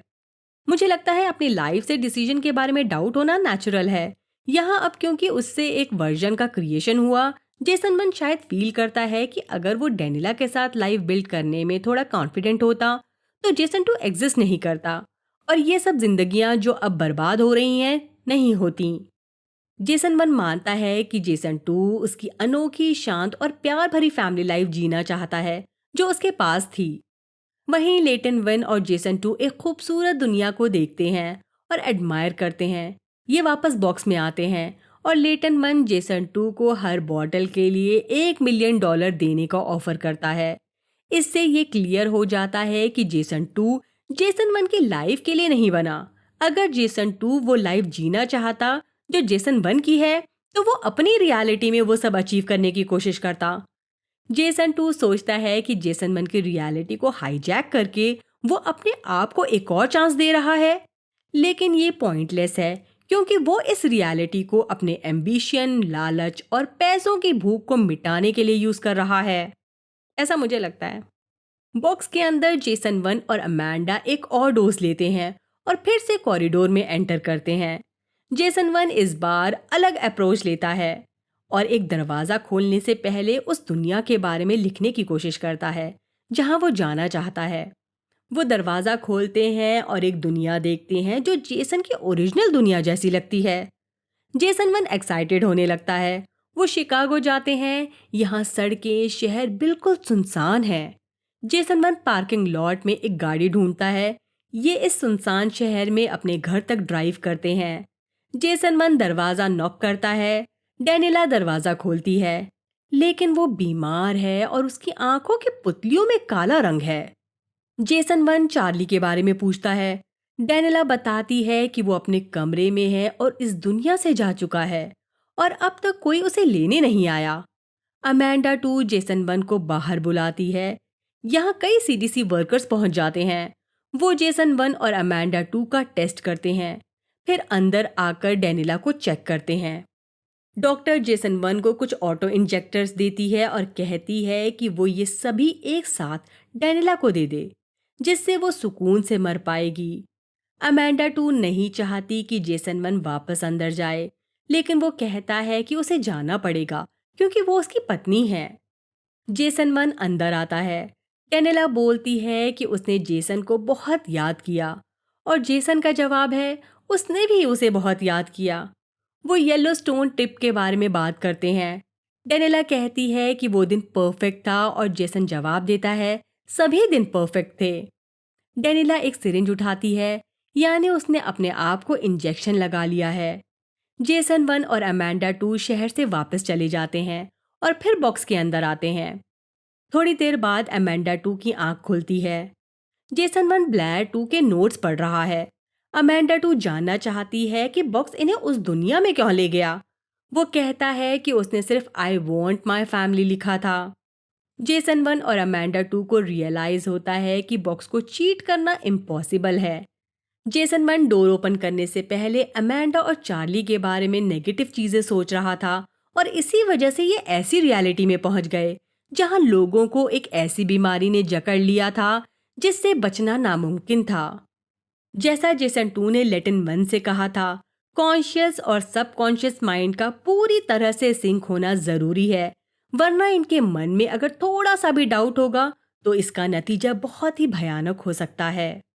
ये एक और दुनिया का दरवाजा खोलते हैं जो जेसन वन के ओरिजिनल घर जैसी लगती है, और जेसन वन सोचता है ये सही जगह पर है। जबकि घर पर डेनिला वन अपने दांत साफ कर रही है, जेसन टू आता है। वो मानता है कि उसे कार, जॉब और इन्वेस्टर के बारे में बताना चाहिए था। डेनिला वन बोलती है कि वो चाहती है कि वो खुश रहे, लेकिन उसे यकीन नहीं है कि वो इस नई दुनिया और जिंदगी में फिट हो पाएगी। जेसन टू उसे बताता है कि लेटिन वन के साथ उसकी डील फाइनल होने वाली है। जेसन वन और अमेंडा टू उसके घर की तरफ बढ़ रहे हैं। लगता है जेसन वन अपनी रियलिटी में वापस आ गया है और जेसन टू से उसका सामना होने वाला है। जेसन वन घर में घुसता है और किचन से एक छुरी उठाता है और बाथरूम का दरवाजा खोलता है। डेनिला डर जाती है, उसके हाथ से चाकू गिर जाता है। डेनिला उस चाकू को उठाती है और चार्ली को आवाज देती है। वो दौड़कर जेसन वन की पीठ पर चढ़ जाता है। डेनिला फिर पुलिस को बुलाती है और बताती है कि उसका एक्स हस्बैंड जेसन उसके घर पर है, लेकिन उसे तो जेल में होना चाहिए। इससे ये क्लियर हो जाता है कि जेसन वन ऐसी रियलिटी में है जहां जेसन एक अपराधी है जो जेल में है। जेसन वन और अमेंडा टू बॉक्स में वापस लौटने की कोशिश करते हैं, लेकिन पुलिस इन्हें ढूंढ रही है। ये सोचते हैं ये बॉक्स में कैसे जाएं। जेसन वन कहता है इन्हें किसी ऐसे की जरूरत है जिस पर ये भरोसा कर सकें। अमेंडा टू को एक आइडिया आता है। वो अपनी माँ के पास जाने का फैसला करती है और उसकी कार लेती है। ये डिसीजन ऑलमोस्ट बैकफायर हो जाता है क्योंकि इस रियलिटी की अमेंडा मर चुकी है और कोई ऑप्शन न होने पर अमेंडा इस रियलिटी की माँ को कन्विंस करती है कि वो उसकी बेटी का भूत है और उसकी बेटी पीसफुल जगह पर है। जेसन वन पॉइंट आउट करता है कि अमेंडा ने औरत को रिलीजियस और दूसरी दुनिया का एक्सपीरियंस दिया और फिर उसकी कार चुरा ली। दोनों कार लेकर यहाँ से चले जाते हैं। जेसन वन अमेंडा टू से बोलती है कि उसने इस दुनिया में ऐसा क्या किया कि वो जेल चला गया। हम देखते हैं जेसन टू ऑल्टरनेट रियलिटी में यानी अपनी दुनिया में साइको एक्टिव ड्रग लेने जाता है। उसकी कोवर्कर मैरा उसे बताती है कि जेसन वन और अमेंडा टू मल्टीवर्स में है और लेटन उनके पीछे गया है। तभी जेसन टू डिसाइड करता है कि लेटन वन को मल्टीवर्स में भेजने के बाद वो बॉक्स को सील कर देगा। लेटन वन थोड़ा परेशान होता है, लेकिन जेसन टू उसे यकीन दिलाता है कि अगर वो जेसन वन की रियलिटी में बॉक्स को बंद करता है तो इससे मल्टीवर्स या दूसरी रियलिटीज में मौजूद बॉक्सेस पर कोई असर नहीं पड़ेगा, क्योंकि जेसन टू के यूनिवर्स का बॉक्स ओरिजिनल बॉक्स है। सब कुछ वहीं से स्टार्ट हुआ था। अब तक ये क्लियर नहीं है कि जेसन टू बॉक्स को कैसे कंट्रोल करता है और अलग अलग दुनियाओं में कैसे जाता है, लेकिन ये एक स्किल है जो जेसन वन को अपनानी पड़ेगी अगर वो घर लौटना चाहता है। बॉक्स को चीट नहीं किया जा सकता। ये सब थॉट्स, फीलिंग्स और डिजायर जानता है। इस बात को ध्यान में रखते हुए जेसन टू शायद पूरी तरह से अपने इमोशंस और थॉट्स पर काबू पा चुका है। उसे पूरा समझ आ गया है कि वो क्या चाह रहा है और कैसे अचीव कर सकता है, लेकिन ये क्लियर नहीं है कि उसने ये सब अचीव करने के लिए क्या क्या और किसको सेक्रीफाइस किया। डेनिला वन पेंटिंग कर रही है। जेसन टू उसके पास आता है और कहता है कि ये इनक्रेडिबल है। वो पूछता है कि पेंटिंग करने का एक्सपीरियंस कैसा लग रहा है। वो जवाब देती है वो थोड़ी नर्वस है। जेसन टू बताता है उसकी लेटन वन के साथ डील हो गई है। वो अब अपनी गैलरी की जॉब छोड़कर अपनी पेंटिंग पर ध्यान दे सकती है। तभी चार्ली आता है और पूछता है कि क्या वो उसे स्केट पार्क ले जा सकते हैं। जेसन टू उसे अपनी साइड करना चाहता है, इसलिए बोलता है वो उसे ड्रॉप करेगा। वो देखता है चार्ली थोड़ा नर्वस है। जेसन टू उसे समझाता है कि नर्वस फील करना अच्छा है, इससे माइंड शार्प होता है। जेसन टू चार्ली को पार्क में ड्रॉप कर देता है और फिर लेटन वन से मिलने जाता है। वो लेटन को ड्रग की बॉटल्स देता है और पूछता है क्या जेसन टू इस दुनिया में डेनिला वन की वजह से रुका है। जेसन टू जवाब देने से मना कर देता है। फिर लेटन वन बॉक्स में चला जाता है। वो जेसन टू को अलविदा बोलता है और मल्टीवर्स में गायब हो जाता है। फिर जेसन टू स्केट पार्क वापस आता है चार्ली को पिक करने। चार्ली जब कार में बैठता है, जेसन टू देखता है वो अपसेट है, इसलिए वो चार्ली को चीयर अप करने के लिए आइसक्रीम देता है। चार्ली को एलर्जिक रिएक्शन हो जाता है। क्योंकि आइसक्रीम में नट्स थे और उसे नट्स से एलर्जी है। ऑब्वियसली जेसन 2 को ये बात कैसे पता होगी? वो फौरन कार साइड में लगाता है। वो उसका एपिपेन ढूंढता है। ऐसा लग रहा है जेसन 2 बौखला गया है। आखिरकार उसे एपिपेन मिल जाता है। चार्ली अपने आप को इंजेक्ट करता है ताकि रिएक्शन रोका जा सके। इसके बाद चार्ली को हॉस्पिटल में एडमिट किया जाता है। डेनिला वन हॉस्पिटल के वेटिंग रूम में दौड़ती हुई आती है और जेसन 2 को कहती है कि उसने चार्ली को नट्स वाली आइसक्रीम कैसे दे दी। फिर वो नोटिस करती है कि जेसन 2 के हाथ पर ड्रग्स इंजेक्ट करने का निशान है, जो बेसिकली साइको एक्टिव ड्रग्स के हैं। डेनिला सोचती है उसके हस्बैंड के साथ क्या चल रहा है। रात में जेसन 2 फ्लॉस कर रहा है। डेनिला वन उससे पूछती है उसने फ्लॉस कब से करना शुरू कर दिया। जेसन 2 बोलता है कोई प्रॉब्लम है क्या अगर उसने अपने गम हेल्थ का ख्याल रखना शुरू कर दिया। उसका कहना है प्रॉब्लम नहीं है, बस क्यूरियोसिटी है। उधर जेसन 1 और अमांडा 2 बॉक्स के बाहर जंगल में बैठे हैं। वो फिर से बॉक्स में एंटर करते हैं और जेसन अपनी दुनिया की डिटेल्स लिखता रहता है ताकि वो घर वापस पहुंच सके। जेसन 1 अपने लोकल बार विलेज टैप की डिटेल्स लिखता है और अलग अलग दुनियाओं में विजिट करता है, लेकिन सही दुनिया मिल नहीं रही। वो इतना पास है लेकिन अपनी एग्जैक्ट दुनिया नहीं ढूंढ पा रहा। वो बोलता है वो बॉक्स में दोबारा जाने के लिए रेडी नहीं है। इवन अमेंडा भी तैयार नहीं है। दोनों डिसाइड करते हैं आज रात ये एक रियल जगह पर सोएंगे और एक होटल में चेक इन करते हैं। वो एक अच्छा डिनर खाते हैं और अमेंडा कहती है कि इस दुनिया की उसकी वर्जन एक वाइट कैसल को मैनेज करती है। ये बात करते हैं कि कैसे उनके सभी वर्जन्स अलग लगते हैं, लेकिन अगर उनकी बेसिक चीज़ों की बात की जाए तो सभी एक जैसे हैं।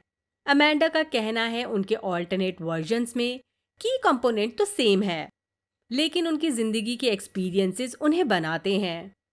वो कॉन्वर्जेशन कंटिन्यू करने की कोशिश करते हैं लेकिन म्यूज़िक ज़्यादा लाउड हो जाता है, तो अमेंडा 2 जेसन 1 से डांस करने को कहती है। वो फाइनली उसे कन्विंस कर लेती है। ये दोनों डांस करते हैं और फिर होटल वापस आ जाते हैं। सोने के वक्त जेसन 1 बोलता है ये एक अच्छी रात थी, लेकिन अमेंडा 2 को लगता है जैसे उसकी दुनिया खत्म हो रही हो। जेसन 1 अमेंडा 2 से पूछता है क्या वो कभी अपनी दुनिया को कंप्लीटली भूल पाएगी। उसका जवाब है वो एक पॉइंट तक पहुंच सकती है जहां ये सब रियल नहीं लगता।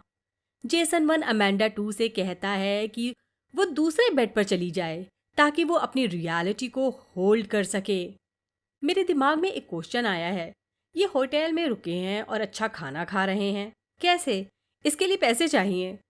जेसन 2 ने कहा था कि एक रियलिटी का पैसा दूसरी रियलिटी में यूज़ नहीं किया जा सकता, क्योंकि हर रियलिटी का कैश यूनिक होता है। अगर दूसरी रियलिटी में पैसे ले जाएं तो वो जाली मनी कहलाता है। वो कार्ड्स भी यूज़ नहीं कर सकते क्योंकि एक रियलिटी का कार्ड दूसरी रियलिटी के बैंक से पैसे नहीं निकाल सकता। हो सकता है इस सवाल का जवाब आने वाले एपिसोड्स में मिले। खैर, हमें ये भी पता चलता है जेसन 1 मल्टीवर्स का सबसे लॉयल इंसान है क्योंकि वो डेनिला 1 को अमेंडा 2 के लिए चीट नहीं करता, भले ही वो अपनी असली रियलिटी में कभी वापस न लौट पाए। आगे बढ़ते हैं। ओरिजिनल वर्ल्ड में जेसन 2 अमेंडा 1 से मिलता है, जो इस दुनिया में थेरेपिस्ट है। वो बोलता है इतनी मेहनत करने के बाद भी उसे कोई फ़ायदा नज़र नहीं आता। वो डायरेक्टली ऐसा नहीं कहता, लेकिन जिसने भी डार्क मैटर के पिछले एपिसोड्स देखे हैं उन्हें पता है कि वो किस बारे में बात कर रहा है। जेसन 2 इस सिचुएशन को ग्रैंड रोमांटिक जेस्चर से फिक्स करने का डिसाइड करता है, जबकि अमेंडा 1 उसे समझाती है कि उसे श्योर होना चाहिए कि डेनिला 1 कंफर्टेबल हो, वो जो भी कर रहा है। अमेंडा 1 को लगता है जेसन 2 ज़बरदस्ती अपनी लाइफ को आदर्शवादी बना रहा है, जबकि असल में वो वैसा नहीं है। वहीं घर पर डेनिला 1 ब्लेयर 1 से जेसन 2 के बिहेवियर के बारे में डिस्कस कर रही है। डेनिला 1 के लिए सिचुएशन और कंफ्यूजिंग है क्योंकि उसे पता है कि जेसन 2 एक्चुअली उसका हस्बैंड नहीं है और वो सोचती है कि उसका हस्बैंड अजीब बिहेव कर रहा है। ब्लेयर 1 का कहना है वो ज़्यादा हॉट, क्लीन और रिच है, इसमें प्रॉब्लम क्या है। वो चार्ली के साथ हुए इंसिडेंट का जिक्र भी करती है। डेनिला 1 ब्लेयर 1 को जेसन 2 के हाथ पर लगे निशान के बारे में भी बताती है, जिस पर ब्लेयर बोलती है उससे निशान के बारे में कुछ पूछना मत, वरना वो झूठ बोलेगा। ब्लेयर 1 उसे आइडिया देती है कि डेनिला जेसन 2 का पीछा करे और पता लगाए कि चल क्या रहा है। उधर अमेंडा 1 के ऑफिस से निकलते वक्त वो पूछती है कि जेसन 2 को उसके बारे में किसने बताया। उसका जवाब है उसे उसकी एक्स गर्लफ्रेंड से पता चला था। जेसन 2 जब घर वापस आता है, डेनिला 1 उससे बात करना चाहती है, लेकिन वो उसे एक ब्लैक ड्रेस देता है और कहता है कि उसके लिए एक सरप्राइज है। वो उसकी आंख पर पट्टी बांधता है और एक चैरिटी ऑक्शन में ले जाता है। दोनों भीड़ से होते हुए चलते हैं। जेसन 2 डेनिला 1 की पट्टी हटाता है। यहाँ डेनिला 1 की पेंटिंग लगी है, यानी जेसन 2 ने अमेंडा 1 की बातों पर ध्यान नहीं दिया और आगे बढ़कर डेनिला की अधूरी पेंटिंग उसकी गैलरी में डिस्प्ले कर दी। अपनी पेंटिंग देखते ही डेनिला को पैनिक अटैक आने लगता है। वो जेसन 2 से घर लौटने के लिए बोलती है। जब ये घर जा रहे होते हैं, इस दौरान जेसन 2 कहता है कि उसे समझ नहीं आया कि उसने क्या गलत किया। डेनिला 1 का कहना है कि वो एम्बैरस फील कर रही है क्योंकि जेसन 2 ने बिना उसकी परमिशन के उसकी पेंटिंग ले ली और उस जगह ले गया जहां सब उसे जानते हैं, एक ऐसी ड्रेस में जो उसे पसंद नहीं। वो जेसन 2 को बताती है कि पेंटिंग बहुत अच्छी थी, लेकिन ये डिसीजन उसका होना चाहिए था कि उसे डिस्प्ले करनी है या नहीं। डेनिला आगे बोलती है वो अभी फिगर आउट कर रही थी कि क्या उसे और पेंट करना है या नहीं। जेसन 2 बताता है शायद वो वैसी नहीं जैसा उसने सोचा था। एक्चुअली जेसन 2 ने जल्दबाजी कर दी। अगर डेनिला ने इशारा दिया होता कि वो अपना काम डिस्प्ले करना चाहती है, तब जेसन 2 ऐसा कर सकता था, पर तब शायद सब ठीक रहता। लेकिन जेसन 2 इतनी जिद करता है कि उसे समझ नहीं आता कि वो गलत क्यों है। वो डेनिला से बात करने की बजाय उसे ड्रॉप करके चला जाता है। डेनिला डिसाइड करती है कि वो जेसन 2 का पीछा करेगी। जेसन 2 अपने पुराने स्टोरेज यूनिट जाता है और थोड़ी देर बाद वहां से निकल जाता है। उसके जाने के बाद डेनिला अंदर आने की कोशिश करती है, लेकिन स्टोरेज लॉक है। वो दरवाजे के नीचे से झांकती है, उसमें अभी भी इतनी जगह है। डेनिला उसमें हाथ डालकर एक अनयूज बॉटल उठा लेती है। फिर वो रायन 1 के पास जाती है। उसे लगता है जेसन 2 इसे इंजेक्ट कर रहा है। रायन कहता है शायद वो बीमार है और हो सकता है वो उसे परेशान नहीं करना चाहता। लेकिन डेनिला को ये बात समझ नहीं आती। वो उसे स्टोरेज यूनिट के बारे में भी बताती है और कहती है कि बॉटल के अंदर क्या है ये पता लगाए, यानी वो चाहती है रायन इसे टेस्ट करे। डेनिला 1 को लगता है उसका हस्बैंड ड्रग का आदी हो गया है। दूसरी तरफ जेसन 1 और अमेंडा 2 बॉक्स से निकलते हैं। अमेंडा 2 डिसाइड करती है कि उसे एक दिन अपने लिए चाहिए, यानी वो आज का दिन अकेले बिताएगी। वो बोलती है वो रात को बॉक्स के पास मिलेंगे। जेसन 1 एक छोटी सी आर्ट गैलरी जाता है और वहां उसे डेनिला मिलती है, जिसके बाल ब्लीच ब्लॉन्ड हैं। दोनों उसकी पेंटिंग के बारे में बात करते हैं और जेसन 1 अपनी वाइफ का जिक्र करता है। वो डेनिला से कॉफी पे चलने के लिए पूछता है, लेकिन वो मना कर देती है। फिर जेसन 1 वहां से वापस आ जाता है, जबकि अमेंडा 2 अपने ही दूसरे वर्जन को देखती है जो शादीशुदा है और उसका एक बच्चा भी है। रात को जेसन 1 और अमेंडा 2 बॉक्स के पास मिलते हैं। जेसन 1 उसे बताता है कि ये उसकी दुनिया नहीं है। अमेंडा उसे याद दिलाती है कि ड्रग की बॉटल्स, यानी इनके ऑप्शंस जल्दी ही खत्म होने वाले हैं। ये होटल रूम में वापस आते हैं। जेसन 1 अमेंडा 2 को अपनी लिखी नोटबुक देता है। वो बोलती है सही दुनिया ढूंढने के लिए उसे और गहराई से जानना है। जेसन खाना लेने जाता है। वो अपने घर के बाहर बारिश में खड़ा है। वो अपने आप को और डेनिला को डांस करते हुए देखता है। फिर वो होटल रूम में वापस आता है। अमेंडा गुस्सा है। वो उसे धक्का देती है। जेसन कहता है कि वो अपने आप को और डेनिला को फॉलो कर रहा था और अब उसे समझ आ रहा है कि जेसन 2 ने उसके साथ ऐसा क्यों किया। जेसन 1 कहता है वो सही दुनिया के नज़दीक हैं, लेकिन अमेंडा को लगता है जिस दुनिया को वो ढूंढ रहा है वो एक कभी न खत्म होने वाली बीच पे एक रेत के दाने जैसा है। जेसन अपसेट हो जाता है और बोलता है कुछ भी मैटर नहीं करता, उसे बस डेनिला के पास वापस जाना है। जेसन 1 के सब्र का बांध टूट रहा है। वो जेसन 2 जैसा सोचने लगता है। मतलब वो सोचता है कि वो किसी ऑल्टरनेट वर्जन को मार दे या किडनैप कर ले, जिसकी लाइफ उसकी जिंदगी से मिलती जुलती हो और उसकी जगह ले ले। लेकिन जेसन 1 इतना अच्छा है कि वो ऐसा नहीं कर सकता। इसीलिए वो एक रियलिटी से दूसरी रियलिटी में जाते रहने का प्रोसेस कंटिन्यू करना चाहता है। अमेंडा 2 समझाती है इनके पास सिर्फ 10 बॉटल्स बची हैं। वो जेसन 1 से आगे बोलती है, वो उसे उम्मीद छोड़ने के लिए नहीं कह रही, बस उससे कुछ अलग ट्राई करने के लिए बोल रही है ताकि ये सही डोर खोल सकें। ओरिजिनल दुनिया में जेसन 2 फिर से अमेंडा के ऑफिस जाता है और उसे पेंटिंग के इंसिडेंट के बारे में बताता है। अमेंडा 1 का कहना है कि डेनिला को नाराज होने का पूरा हक है। इस पर जेसन 2 कहता है कि वो यहाँ से जाना चाहता है क्योंकि उसने यहाँ पहुँचने के लिए बहुत मेहनत की और अब सब कुछ बिगड़ रहा है और वो इस जिंदगी में फिट नहीं हो पा रहा जो उसने चूज की है।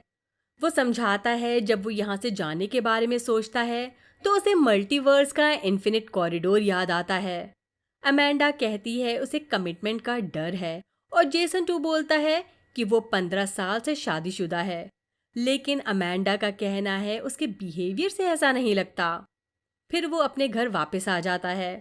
वो जैसे ही डोर खोलने वाला था, रायन उसे पकड़ लेता है।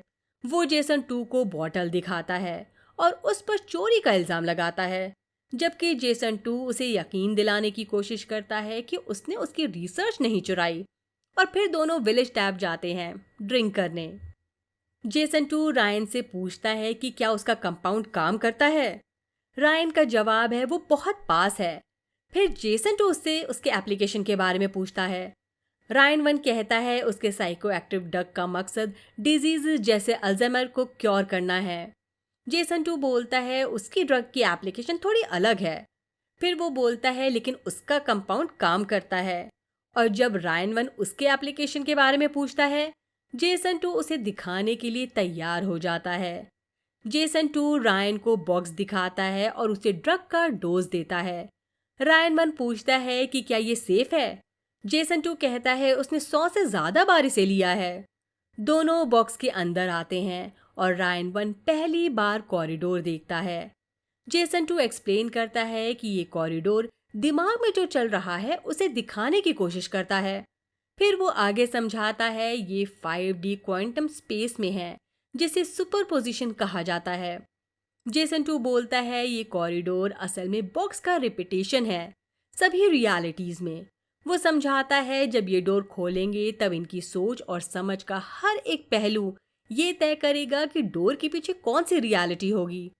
जेसन 2 लीड करता है और एक डोर खोलता है जो शिकागो का एक इमेजिन वर्जन दिखाता है जहां नॉर्दर्न लाइट्स हैं। जेसन 2 बोलता है उसने ऐसी दुनिया के बारे में सोचा जो उसके दोस्त को पसंद आएगी और रायन हैरान रह जाता है। जेसन रायन 1 का फोन लेता है, उसकी फोटो खींचता है और धीरे धीरे बॉक्स की तरफ वापस आने लगता है। जब रायन 1 फाइनली मुड़ता है, जेसन 2 बॉक्स के अंदर होता है। रायन रियलाइज करता है ये उसका जेसन नहीं है जो उसका दोस्त था। रायन कहता है कि वो जेसन 2 के लिए कोई प्रॉब्लम नहीं बनेगा, लेकिन फिर भी जेसन 2 बॉक्स का डोर बंद कर देता है। जेसन 2 अपने वर्ल्ड में वापस आता है और एक कंस्ट्रक्शन क्रू को हायर करता है जो बॉक्स को कंक्रीट के बड़े कंटेनर में फ्रेम और ट्रैप कर देते हैं। डेनिला 1 रायन को टेक्स्ट कर रही है, तभी जेसन 2 आता है। वो सब्जियां लाया है। वो कहता है आज रात का डिनर वो खुद बनाएगा। चार्ली इसमें जेसन 2 की हेल्प कर रहा है। अचानक दरवाजा नॉक होता है। चार्ली डोर खोलता है। सामने डिटेक्टिव मेसन है। ये उसी डिटेक्टिव का वर्जन है जिसने एपिसोड 2 में वेलोसिटी लैब में लेटन से सवाल किए थे, यानी ये मेसन 1 है। डिटेक्टिव मेसन जेसन 2 और डेनिला को बताती है कि रायन गायब हो गया है। डेनिला कहती है कि उसने रायन को 5 दिन पहले देखा था और वो नॉर्मल लग रहा था। जेसन 2 बोलता है उसने रायन को 3 दिन पहले विलेज टैप में देखा था और वहां से वो सीधा घर आ गया था। हमें पता है जेसन 2 झूठ बोल रहा है।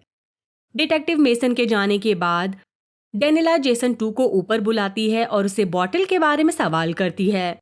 जेसन 2 पूछता है उसे ये बॉटल कहाँ से मिली। तब वो बताती है उसने उसका पीछा किया था। जेसन 2 को लगता है डेनिला उस पर शक कर रही है, इसलिए वो समझाता है ये कंपाउंड सुपरपोजिशन में ऑब्जेक्ट्स को ऑब्जर्व करने के लिए है और बोलता है रायन ने ये कंपाउंड उसके लिए बनाया था। डेनिला कहती है उसे लगता है जैसे ये दोनों अजनबी बन गए हैं। जेसन 2 मान लेता है उसने ये कंपाउंड यूज किया है। डेनिला उससे कहती है वो इस कंपाउंड को यूज करना बंद कर दे और जेसन 2 मान जाता है। ऑब्वियसली मानना ही था, क्योंकि उसने बॉक्स को सील कर दिया है और वो दोबारा किसी वर्ल्ड में नहीं जाने वाला। फिर डेनिला उससे स्टोरेज यूनिट के बारे में पूछती है।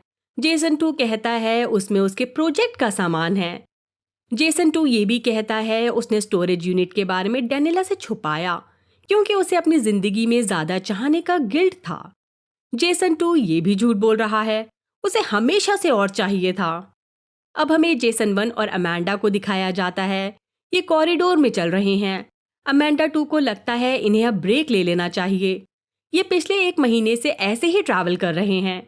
उसका कहना है डॉक्टर्स की इंस्ट्रक्शन है, ये ऐसे लगातार बॉटल्स यूज नहीं कर सकते। अमांडा 2 एक डोर खोलती है। ये एक ब्यूटीफुल शिकागो है जो फ्यूचर का वर्जन है, यानी ये बहुत एडवांस है। ये शहर में घूमते हैं। यहाँ दुनिया एम्पैथी और एनवायरनमेंट फ्रेंडली रिसोर्सेज पर चलती है, यानी ये शहर कोल्ड फ्यूजन रिएक्टर पर चल रहा है। कोल्ड फ्यूजन एक ऐसी टेक्नोलॉजी है जो एनर्जी जनरेट करने के लिए लो टेम्परेचर पर एटॉमिक न्यूक्लियो को एक साथ मिलाया जाता है। अगर आपको कोल्ड फ्यूजन से रिलेटेड कोई साईफाई शो देखना है तो ऊपर दिए गए लिंक पर क्लिक कर सकते हैं। साथ ही मैं इसका लिंक डिस्क्रिप्शन में भी दे दूंगी। इस शो का नाम है फॉल आउट। चलिए वापस स्टोरी पर आते हैं। जेसन 1 जानना चाहता है अमांडा 2 इन्हें इस वर्ल्ड में कैसे लाई।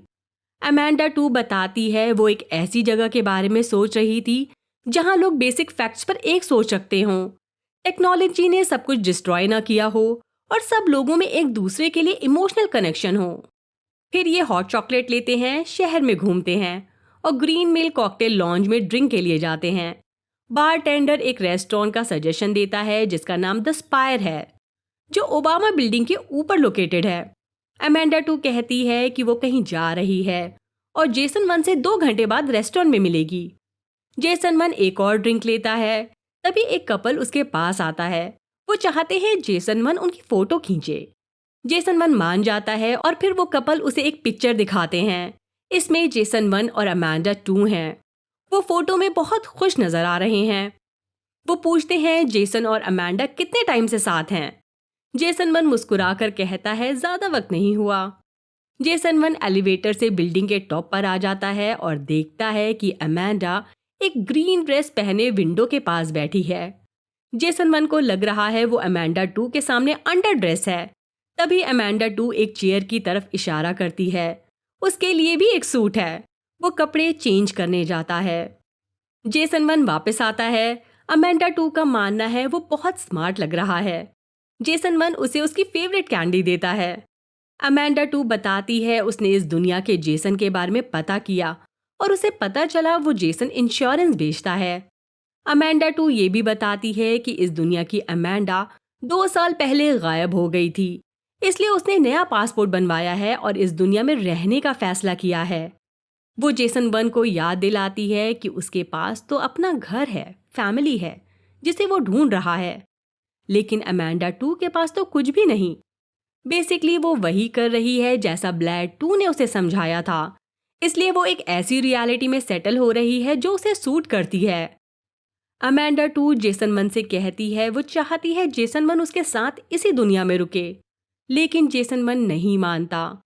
जेसन 1 उसे कुछ बॉटल्स देने का ऑफर करता है, इन केस अगर इस दुनिया में कुछ गड़बड़ हो जाए तो वो यहाँ से निकल सकती है। लेकिन अमांडा 2 मना कर देती है और कहती है कि वो ये रिस्क लेने को तैयार है। अमांडा 2 सिएटल वापस जा रही है नई शुरुआत करने और उसे लगता है उसकी प्रेजेंस जेसन 1 की जर्नी को खराब कर रही है। उसने जेसन 1 के सर्वाइवल में इम्पॉर्टेंट रोल प्ले किया है, लेकिन बॉक्स दोनों रियलिटी ट्रैवलर्स के माइंड को पढ़ सकता है। अमांडा 2 को लगता है कि उसके थॉट्स जेसन 1 के थॉट्स को इंटरफेयर कर रहे हैं। जेसन 1 को उसकी फैमिली को ढूंढने से रोक रहे हैं। दोनों टेबल से उठते हैं और गले मिलते हैं। जेसन 1 चुपके से उसके बैग में 2 बॉटल्स डाल देता है, जबकि उसे पता है कि उसके पास ऑलरेडी बॉटल्स बहुत कम बची हैं, यानी जेसन 1 इतना अच्छा है। जेसन 1 वहां से निकलता है और बॉक्स में आ जाता है। वो डिब्बा खोलता है, इसमें सिर्फ 3 बॉटल्स बची हैं, मतलब उसके पास अपनी दुनिया ढूंढने के लिए बहुत कम चांसेस बचे हैं। वो एक और दुनिया में एंटर करता है। यहाँ सभी घर जले हुए हैं। फिर वो एक और बॉटल यूज करता है और एक ऐसी रियलिटी में पहुंचता है जो उसकी ओरिजिनल दुनिया जैसी है। वो अपने घर के बाहर से फोन पर डेनिला से बात कर रहा है। जेसन वन डेनिला से कहता है कि वो उससे प्यार करता है और वो किसी अजनबी के फोन से कॉल कर रहा है, क्योंकि इंसान को कभी पता नहीं होता वो कब घर नहीं लौट पाएगा। डेनिला बोलती है वो आज रात के प्लान्स कैंसिल कर देगी और ये दोनों घर पे रहेंगे। फिर जेसन वन वहां से जाने लगता है और उसकी नज़र एक कॉस्ट्यूम स्टोर में रखे एक मास्क पर जाती है जो जेसन टू ने पहना था जब उसने उसे किडनैप किया था। जेसन वन सोचता है वो जेसन टू के एक्शंस कॉपी करेगा और किसी और जेसन की जगह ले लेगा ताकि वो डेनिला के साथ रह सके। रात में चुपके से वो अपने इस वर्जन के बेडरूम में जाता है। यहाँ वो किसी और जेसन और डेनिला को सोते हुए देखता है और कई मिनट तक खड़ा रहता है। फिर वो नीचे किचन में आ जाता है। ऐसा लग रहा है उसे पैनिक अटैक आ रहा है और शायद उसने अपना इरादा बदल लिया है। उसे किसी के कदमों की आहट सुनाई देती है। ये मैक्स है, उसका बेटा जो ओरिजिनल दुनिया में मर चुका है।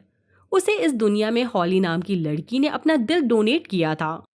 जेसन वन अपने बेटे से बात करता है और बोलता है वो उससे बहुत प्यार करता है, लेकिन मैक्स को लगता है वो अपने डैड के लिए बहुत बड़ा डिसअपॉइंटमेंट है।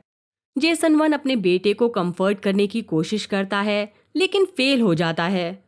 मैक्स ऊपर भाग जाता है और जेसन वन वहां से चला जाता है। वहीं ओरिजिनल दुनिया में जेसन टू फिर से अमांडा से मिलने जाता है और बताता है कि डेनिला ने उसके पीठ पीछे रायन से बात की बिना उसे बताए।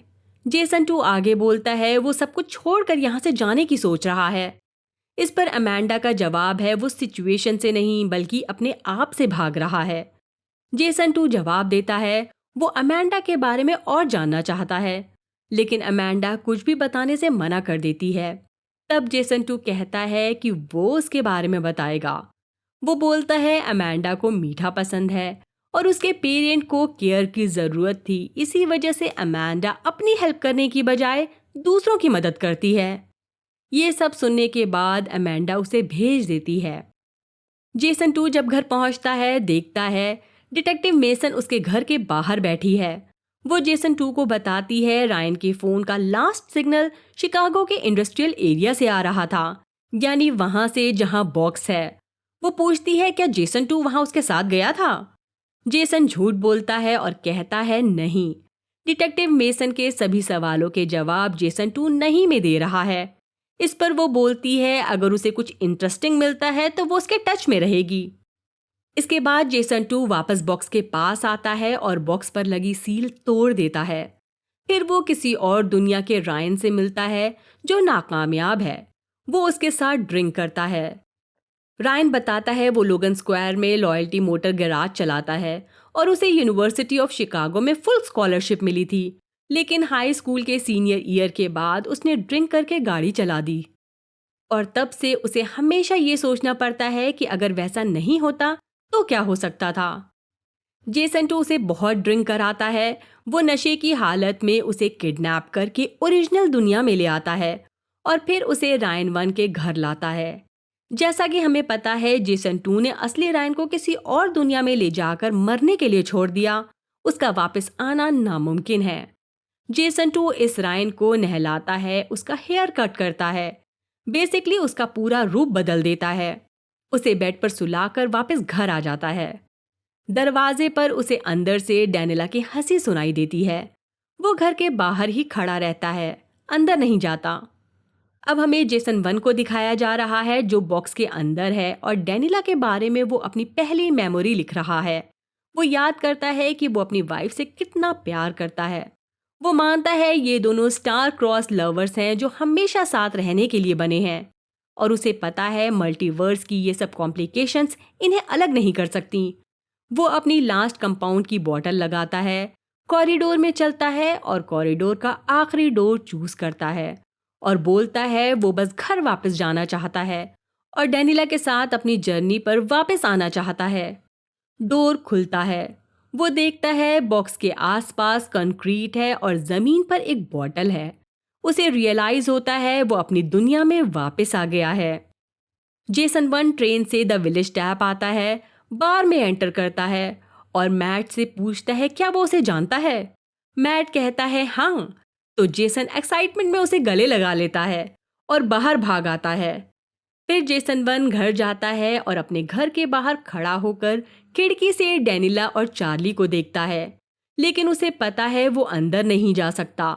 वो देखता है जेसन टू फ्रंट डोर से अंदर आया है और कहता है कि उसने रायन को ढूंढ लिया, वो गैरी के एक बार में था।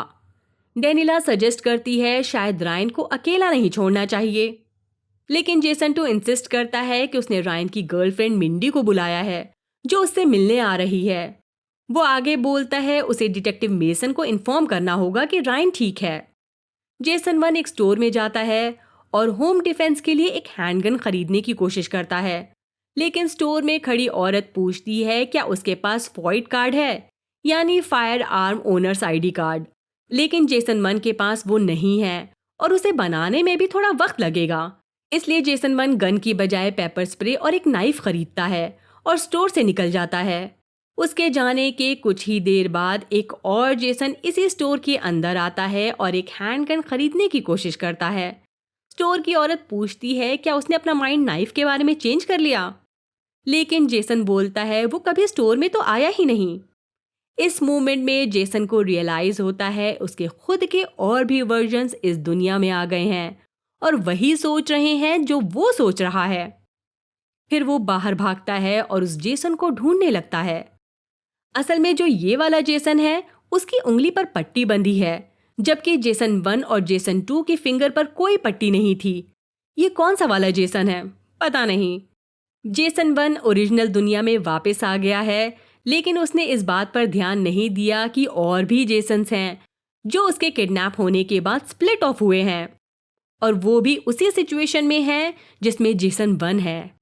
अब उसे सिर्फ जेसन 2 के साथ डील नहीं करनी जिसने उसे किडनैप किया था, बल्कि जेसन 1 को अपने और भी वर्जन्स के बारे में सोचना पड़ेगा जो किडनैप हुए थे और डेनिला के पास वापस आना चाहते हैं। चार्ली ड्राइंग कर रहा है। जेसन 2 नीचे आता है और पूछता है डेनिला कहाँ है। चार्ली बताता है वो रायन के घर गई हैं क्योंकि मिंडी रायन के अचानक गायब और फिर उसके वापस आने से बहुत परेशान हैं। Charlie late night deep dish pizza मांगता है।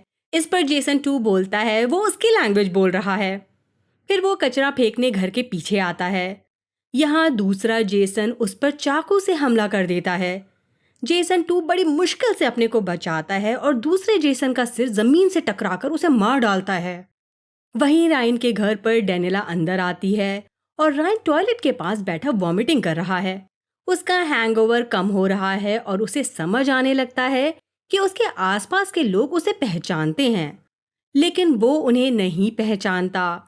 रायन सिर्फ डेनिला को पहचान रहा है। असल में इस रायन की दुनिया में डेनिला उसकी कस्टमर है। वो बताता है वो उसके होंडा सिविक की वजह से उसे जानता है। वो ब्रेक पैड्स जल्दी खराब कर देती है। डेनिला रायन से पूछती है क्या वो सच में सोचता है कि वो एक मैकेनिक है। इस पर रायन का जवाब है हाँ। फिर डेनिला पूछती है उसे आखिरी बात क्या याद है। रायन कहता है वो लोगन स्क्वायर के बार में था। वो आगे बोलता है एक आदमी उसे ड्रिंक करा रहा था, लेकिन जब डेनिला उसको जेसन की तस्वीर दिखाती है तो वो उसे पहचान लेता है कि वो उसे ड्रिंक करा रहा था, लेकिन रायन को उसका नाम नहीं पता। डेनिला मिंडी को एक मेंटल हेल्थ केयर सेंटर का नंबर देती है और वहाँ से चली जाती है। वहीं जेसन 1 एक होटल में चेक इन करता है और अपना चाकू पॉकेट में रखकर होटल हॉलवे में निकलता है, जहां उसकी मुलाकात जेसन 3 से होती है। दोनों आंखों से आंखें मिलाते हैं और जेसन 3 भागने लगता है। जेसन 1 उसका पीछा करता है, लेकिन जेसन 3 तब तक उसके हाथ से निकल चुका था। जेसन 1 नोटिस करता है कि एक और जेसन यानी जेसन 4 उसका पीछा कर रहा है। उधर घर पर जेसन 2 गैराज में है। वो जेसन की लाश को ढक रहा है जिसे उसने अभी अभी मारा था। चार्ली अंदर आता है और कहता है कि पिज़्ज़ा आ गया और पूछता है क्या उन्हें हेल्प चाहिए, लेकिन जेसन 2 चार्ली को अंदर भेज देता है। शहर में जेसन 1 चलता रहता है और जेसन 4 लगातार उसका पीछा कर रहा है। जेसन 1 विलेज टैप में घुस जाता है, मैट से एक ड्रिंक लेता है और कोने में देखता है एक और जेसन वहां बैठा ड्रिंक कर रहा है। इसे मैं जेसन 5 बोलूंगी। जेसन 1 उसके सामने जाकर बैठ जाता है। दोनों चीयर्स करते हैं। इन्हें समझ आता है ये दोनों कुछ वक्त पहले तक बिल्कुल एक जैसे इंसान थे, लेकिन घर वापस आने के लिए दोनों ने सही फैसला किया। जेसन 5 बोलता है उसने अपनी अमेंडा को एक अंधेरी दुनिया में खो दिया। जेसन 1 बताता है उसकी अमेंडा को एक ऐसी दुनिया मिल गई जहां वो रहना चाहती थी। इन दोनों जेसन के पास अब कोई बॉटल्स नहीं बची। जेसन 5 को लगता है इन्हें जेसन 2 को मार देना चाहिए। जेसन 1 का कहना है इनके पास गन नहीं है। इस पर जेसन 5 का मानना है जेसन 1 के पास गन नहीं है। जेसन 5 बताता है एक जेसन ने कल रात उसे मारने की कोशिश की थी और वो किसी जेसन को नुकसान नहीं पहुंचाना चाहता, लेकिन वो किसी और जेसन को डेनिला और चार्ली के साथ उन्हें रहने भी नहीं देगा। जेसन 5 बियर्स का बिल भरता है और दोनों निकल जाते हैं, लेकिन अलग अलग। ये हो क्या रहा है? जेसन 1 ने जब भी अपनी मल्टीवर्स ट्रैवलिंग के दौरान डोर खोला, उसने अपने एक वर्जन को क्रिएट किया, यानी हर डोर पर एक वर्जन। ये वर्जन्स भी वही मोटिवेशन लेकर आए हैं जो जेसन 1 में थी, यानी जेसन 1 की रियलिटी में पहुंचना। सब जेसन वही सोचते हैं जो जेसन 1 सोचता था, और इस वजह से वो सब उसकी रियलिटी में पहुंच गए। सभी वर्जन्स अपनी अपनी डेनिला को खो चुके हैं और वो डेनिला 1 और चार्ली 1 के साथ शांति से जीना चाहते हैं। हर जेसन सोचता है कि वो जेसन 1 है और उसकी रियलिटी में रहना उसका हक है, इसलिए वो किसी भी जेसन को मारने के लिए तैयार है जो उसके सामने आता है। सिर्फ जेसन 1 और जेसन 5 अपनी कॉन्वर्जेशन बिना एक दूसरे को नुकसान पहुंचाए खत्म करते हैं, लेकिन जेसन 5 जेसन 1 को वार्न कर देता है कि अगर वो उसके और डेनिला 1 के बीच आया तो वो जेसन 1 का मर्डर तक कर देगा। दूसरी तरफ घर पर जेसन 2 को नींद नहीं आ रही। ऑब्वियसली कैसे आएगी, उसने आज ही अपने एक वर्जन का मर्डर किया है। हम देखते हैं डेनिला भी जगी हुई है, वो शायद जेसन 2 पर नजर रख रही है। सुबह हो गई है। जेसन 1 जिसने अपनी पूरी रात एक बेंच पर गुजार दी, एक छोटे से रेस्टोरेंट में जाता है, अपना नाश्ता खत्म करता है, फिर अपनी जेब से एक सिगार निकालता है। वो सिगार जलाता है और पीना शुरू करता है। तभी उसके पीछे बैठी एक औरत उससे सिगार बुझाने को कहती है। वेट्रेस भी उसे सिगार पीने के लिए मना करती है, लेकिन जेसन 1 किसी की बात नहीं मानता। मैनेजर को बुलाया जाता है, इवन जेसन 1 उसकी भी बात नहीं सुनता। तब जेसन 1 पूरे रेस्टोरेंट से पूछता है कि क्या उसकी सिगार से लोग परेशान हो रहे हैं। सभी का कहना है हाँ। इसके बावजूद जेसन 1 सिगार पीता रहता है। परेशान होकर मैनेजर पुलिस को बुला लेता है। इस दुनिया की डॉन एक पुलिस ऑफिसर है, वेलोसिटी लैब की एम्प्लॉय नहीं। अंदर आती है और जेसन 1 को शांति भंग करने के लिए अरेस्ट कर लेती है। घर पर जेसन 2 अपने दांत साफ कर रहा है। डेनिला उससे चार्ली को स्कूल ड्रॉप करने के लिए कहती है क्योंकि वो गैलरी में थोड़ा बिजी होगी। डेनिला सिविक कार ले जाना चाहती है, लेकिन जेसन 2 जिद करता है कि वो ले जाएगा। असल में उस कार में दूसरे जेसन की लाश है। ऐसा लगता है डेनिला जेसन 2 को कार जैसी सिंपल चीज ले जाने की बात से इरिटेट करने की कोशिश करती है, जबकि जेसन 1 इस बात पर गुस्सा नहीं होता, लेकिन जेसन 2 हो जाता है। डेनिला उस पर और शक करने लगती है। जेसन 2 कवर अप करने के लिए पूछता है जब वो रायन से मिली थी तो रायन कैसा था। वो बोलती है उसकी हालत ठीक नहीं थी। वहीं ड्राइव करते वक्त जेसन 2 चार्ली से किया प्रॉमिस भूल जाता है। चार्ली उसे याद दिलाता है उन्होंने वादा किया था वो उसे यूनिवर्सिटी ऑफ शिकागो का टूर कराएंगे, इसलिए जेसन 2 उसे स्कूल मिस करने देता है और कैंपस ले आता है। दोनों आसपास घूमते हैं। जेसन 2 उससे और क्लोज होने की कोशिश कर रहा है। ये अपने थॉट्स और फीलिंग्स के बारे में बात कर रहे होते हैं। तभी जेसन 2 की नज़र कोर्टयार्ड पर जाती है। यहाँ जेसन 6 है। इसके चेहरे पर जले का निशान है। ये जेसन 2 का पीछा करता है। जेसन 2 चार्ली को लेकर लाइब्रेरी में छुपने की कोशिश करता है, लेकिन जेसन 6 इन्हें ढूंढ निकालता है। इसी बीच डेनिला स्टोरेज यूनिट वापस जाती है। इस बार वो स्टोरेज का ताला तोड़ देती है और अंदर घुसती है। उसे यहाँ एक फ़ोन मिलता है जिसमें उसकी फैमिली की फ़ोटोज़ हैं। बेसिकली ये फ़ोन जेसन 1 को ट्रैक करने के लिए यूज़ किया गया था। एक बैग में अजीब दिखने वाले पैसे हैं। ये वो पैसे हैं जो डिफरेंट रियलिटीज़ में यूज़ किए जा सकते हैं, और कंपाउंड की और बॉटल्स भी मौजूद हैं। डेनिला को यहाँ रायन के नाम का यूनिफॉर्म मिलता है जो प्रूव करता है कि रायन 3 सच बोल रहा था कि वो मैकेनिक है। तभी डेनिला को एक अननोन नंबर से कॉल आती है। उधर कैंपस में जेसन 2 चार्ली को लाइब्रेरी के थ्रू ले जाता है और देखता है जेसन 6 अभी भी इनका पीछा कर रहा है। जेसन 2 चार्ली से कहता है कि वो कार लेकर साउथ गेट पर साउथ यूनिवर्सिटी और 57 स्ट्रीट के कोने पर मिले। चार्ली कार के पास जाता है और जेसन 2 कम भीड़ वाली लाइब्रेरी एरिया में ऊपर भाग जाता है। फिर वो जेसन 6 को कैंपस बाथरूम में ढकेल देता है और उस पर हमला करता है। जेसन 6 चाकू निकाल कर जेसन 2 पर हमला करता है, लेकिन जेसन 2 जेसन 6 का गला दबाकर उसे मार डालता है और उसकी लाश को टॉयलेट में छुपा देता है। इसी बीच चार्ली जब कार पार्क कर रहा होता है, एक पुलिस ऑफिसर उसके पीछे आता है। एक्चुअली उसने गलत जगह कार पार्क की है। ऑफिसर चार्ली से उसका लाइसेंस और रजिस्ट्रेशन मांगता है। तभी जेसन 2 भागते हुए आता है और ऑफिसर को कन्विंस कर लेता है कि वो फाइन न लगाएं। फिर जेसन 2 चार्ली को लेकर यहाँ से निकल जाता है। एक्चुअली जेसन 2 को डर था कि कहीं पुलिस न पकड़ ले, क्योंकि डिग्गी में लाश रखी थी। वहीं जेसन 1 पुलिस स्टेशन में है। यहाँ डेनिला आती है, यानी उसके पास पुलिस स्टेशन से फोन आया था। जेसन 1 बाहर आता है। वो अपनी बीवी डेनिला से काफी वक्त बाद मिल रहा है, कहीं तो एपिसोड 1 के बाद से अब मिल रहा है। डेनिला बोलती है वो उसके झूठ से तंग आ चुकी है। तब जेसन 1 बताता है उसने आखिरी बार उसे रायन के सेलिब्रेशन वाली रात देखा था, जब वो विलेज टैप जा रहा था। जेसन 1 उसे बॉक्स, मल्टीवर्स और अपने ऑल्टरनेट वर्जन के बारे में समझाता है, लेकिन डेनिला उस पर यकीन नहीं करती। तब वो डेनिला से बोलता है वो जेसन 2 को कॉल करे। जेसन 2 फोन उठाता है तो डेनिला चौंक जाती है। जेसन 1 उससे कहता है कि वो जेसन 2 को वापस कॉल करे और बोले कि वो इस क्रिसमस पर कीज वापस जाना चाहती है, लेकिन डेनिला बोलती है वो कभी कीज गए ही नहीं। जेसन 1 ये बात जानता है, लेकिन जेसन 2 को ये नहीं पता। वो सिर्फ जेसन 2 का झूठ पकड़ने के लिए ऐसा बोलने को कह रहा है, क्योंकि जेसन 2 उस वक्त वहां मौजूद नहीं था। डेनिला फिर से जेसन 2 को कॉल करती है और उससे कीज के बारे में मेंशन करती है। जेसन 2 फौरन कहता है इन्हें वहां वापस जाना चाहिए, उसे अच्छा लगेगा। जेसन 2 डेनिला को घर आने के लिए बोलता है और ये भी कहता है वो आने पर सब समझाएगा। डेनिला समझ नहीं पाती कि ये सब कैसे मुमकिन है, लेकिन जेसन 1 बताता है इस दुनिया में उसके और भी वर्जन्स हैं। डेनिला जेसन 1 को पहचान पाए, इसलिए ये एक सेफ वर्ड यूज करेंगे, जुपिटर और द बीन पर मिलेंगे।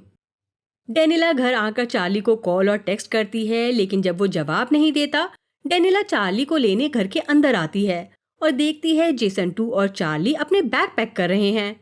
जेसन 2 ये नहीं बताता कि वो कहाँ जा रहे हैं। वो डेनिला से कहता है कि वो थोड़ी मुसीबत में है, लेकिन बाद में सब समझा देगा। वो माफ़ी मांगता है अगर उसने उसे डरा दिया हो, और बोलता है डेनिला को अभी एक सूटकेस पैक करना चाहिए। डेनिला चार्ली को टेक्स्ट करती है कि बाहर मिले और जेसन 2 से कहती है कि उसे बेसमेंट से एक सूटकेस लेना है, उसमें वो उसकी हेल्प करे। जब जेसन 2 उसके आगे चलता है, वो उसे सीढ़ियों से नीचे धक्का दे देती है और घर से भाग जाती है। वो घर का दरवाज़ा बाहर से लॉक कर देती है और चार्ली के साथ कार में बैठ जाती है। जब ये भागने लगते हैं तो एक कार इनके सामने रुकती है। उसमें से जेसन 1 निकलता है। डेनिला और चार्ली जेसन 1 की कार में बैठ जाते हैं। डेनिला को रियलाइज होता है ये वो जेसन नहीं है जिससे वो पुलिस स्टेशन में मिली थी, क्योंकि वो फिर से सिचुएशन समझाने लगता है।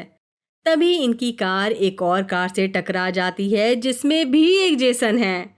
तब डेनिला को समझ आता है ये दोनों जेसन जेसन 1 नहीं है। वो चार्ली को लेकर भाग जाती है। द बीन पर पहुंचने पर ये फैमिली फाइनली एक दूसरे से मिलते हैं, लेकिन अभी इनके बीच काफी बातें क्लियर करनी बाकी हैं। जेसन 1 को सब कुछ समझाना पड़ेगा और उसे पेशेंस रखना पड़ेगा, क्योंकि अगर वो जल्दबाजी करेगा तो इनका रिलेशन टूट सकता है। यहाँ तक कि उसे दूसरे जेसन से भी निपटना होगा जो इस रियलिटी में आ चुके हैं और आते रहेंगे जब तक बॉक्स सील नहीं होता। सभी जेसन समझते हैं उनका भी डेनिला पर हक है, क्योंकि सबने किडनैपिंग का सामना किया और बॉक्स के अंदर डिफरेंट वर्जन्स बन गए। हम जेसन 5 को देखते हैं जो जेसन 1 से बार में मिला था।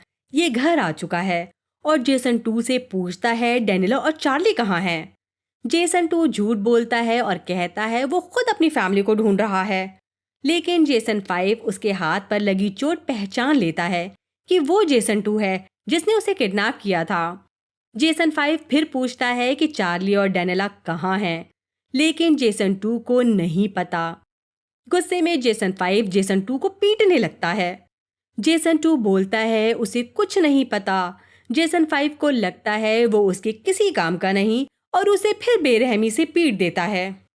वहीं जेसन 1 डेनिला और चार्ली के साथ कार में है।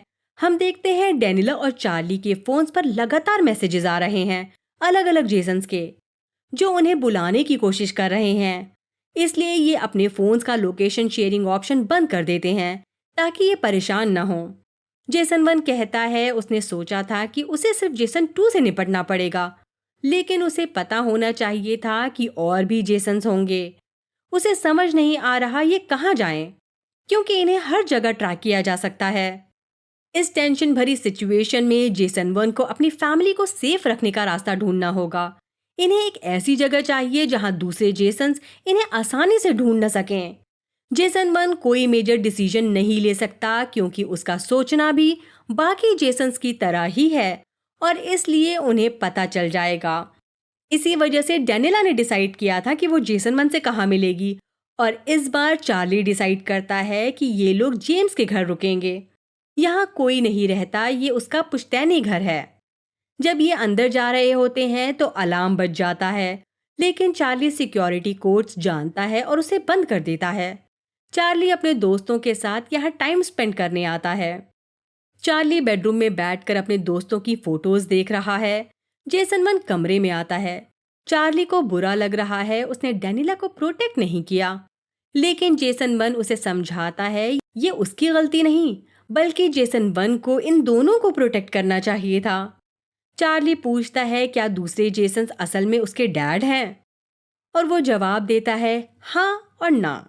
एक्चुअली चार्ली पूरी सिचुएशन को समझने की कोशिश कर रहा है और जेसन 1 उससे कहता है वो आराम करे ताकि वो जो कुछ समझने की कोशिश कर रहा है उसकी बॉडी उसे समझने के लिए तैयार हो जाए। फिर जेसन 1 डेनिला के पास आता है। वो पूछता है क्या वो अकेली रहना चाहती है, लेकिन डेनिला अकेले नहीं रहना चाहती। डेनिला का कहना है उससे इमेजिन नहीं हो रहा कि जेसन 1 को वापस आने के लिए क्या क्या करना पड़ा। डेनिला आगे बोलती है वो सब कुछ वैसा ही चाहती है जैसे पहले था, लेकिन उसे पता है दूसरे जेसन्स उसे अलाउ नहीं करेंगे। वो कहती है उसे समझ नहीं आ रहा कि शुरुआत कैसे करे। जेसन 1 उसे समझाता है और उसे उन दिनों की याद दिलाता है जब मैक्स की मौत हुई थी और ये बिल्कुल टूट चुके थे। इन्होंने कैसे कैसे अपने को संभाला और उन पहलुओं को अपनी जिंदगी का हिस्सा मान लिया ताकि उस सिचुएशन से उभर सकें। डेनिला के सोने के बाद जेसन 1 कंप्यूटर रूम में आता है। वो अपने ईमेल चेक करता है और देखता है एक फोल्डर है जिसका नाम इंटैंगलमेंट है। उसमें एक चैट रूम का लिंक भी है जिसमें 44 एक्टिव पार्टिसिपेंट्स हैं, सभी जेसन्स, और टोटल 71 मेंबर्स हैं। वो सभी डेनिला के बारे में बात कर रहे हैं और क्लिप्स भेज रहे हैं कि डेनिला पर उनका हक है। हर किसी का अलग अलग आइडिया है कि वो इस सिचुएशन को कैसे हैंडल करना चाहते हैं।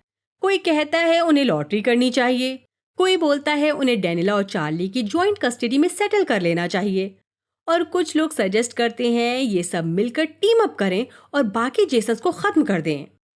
ये जेसन 1 को भी मैसेज करके टीम अप करने और दूसरों को खत्म करने का ऑफर देते हैं। जेसन 1 को समझ नहीं आता वो कहाँ से शुरू करे।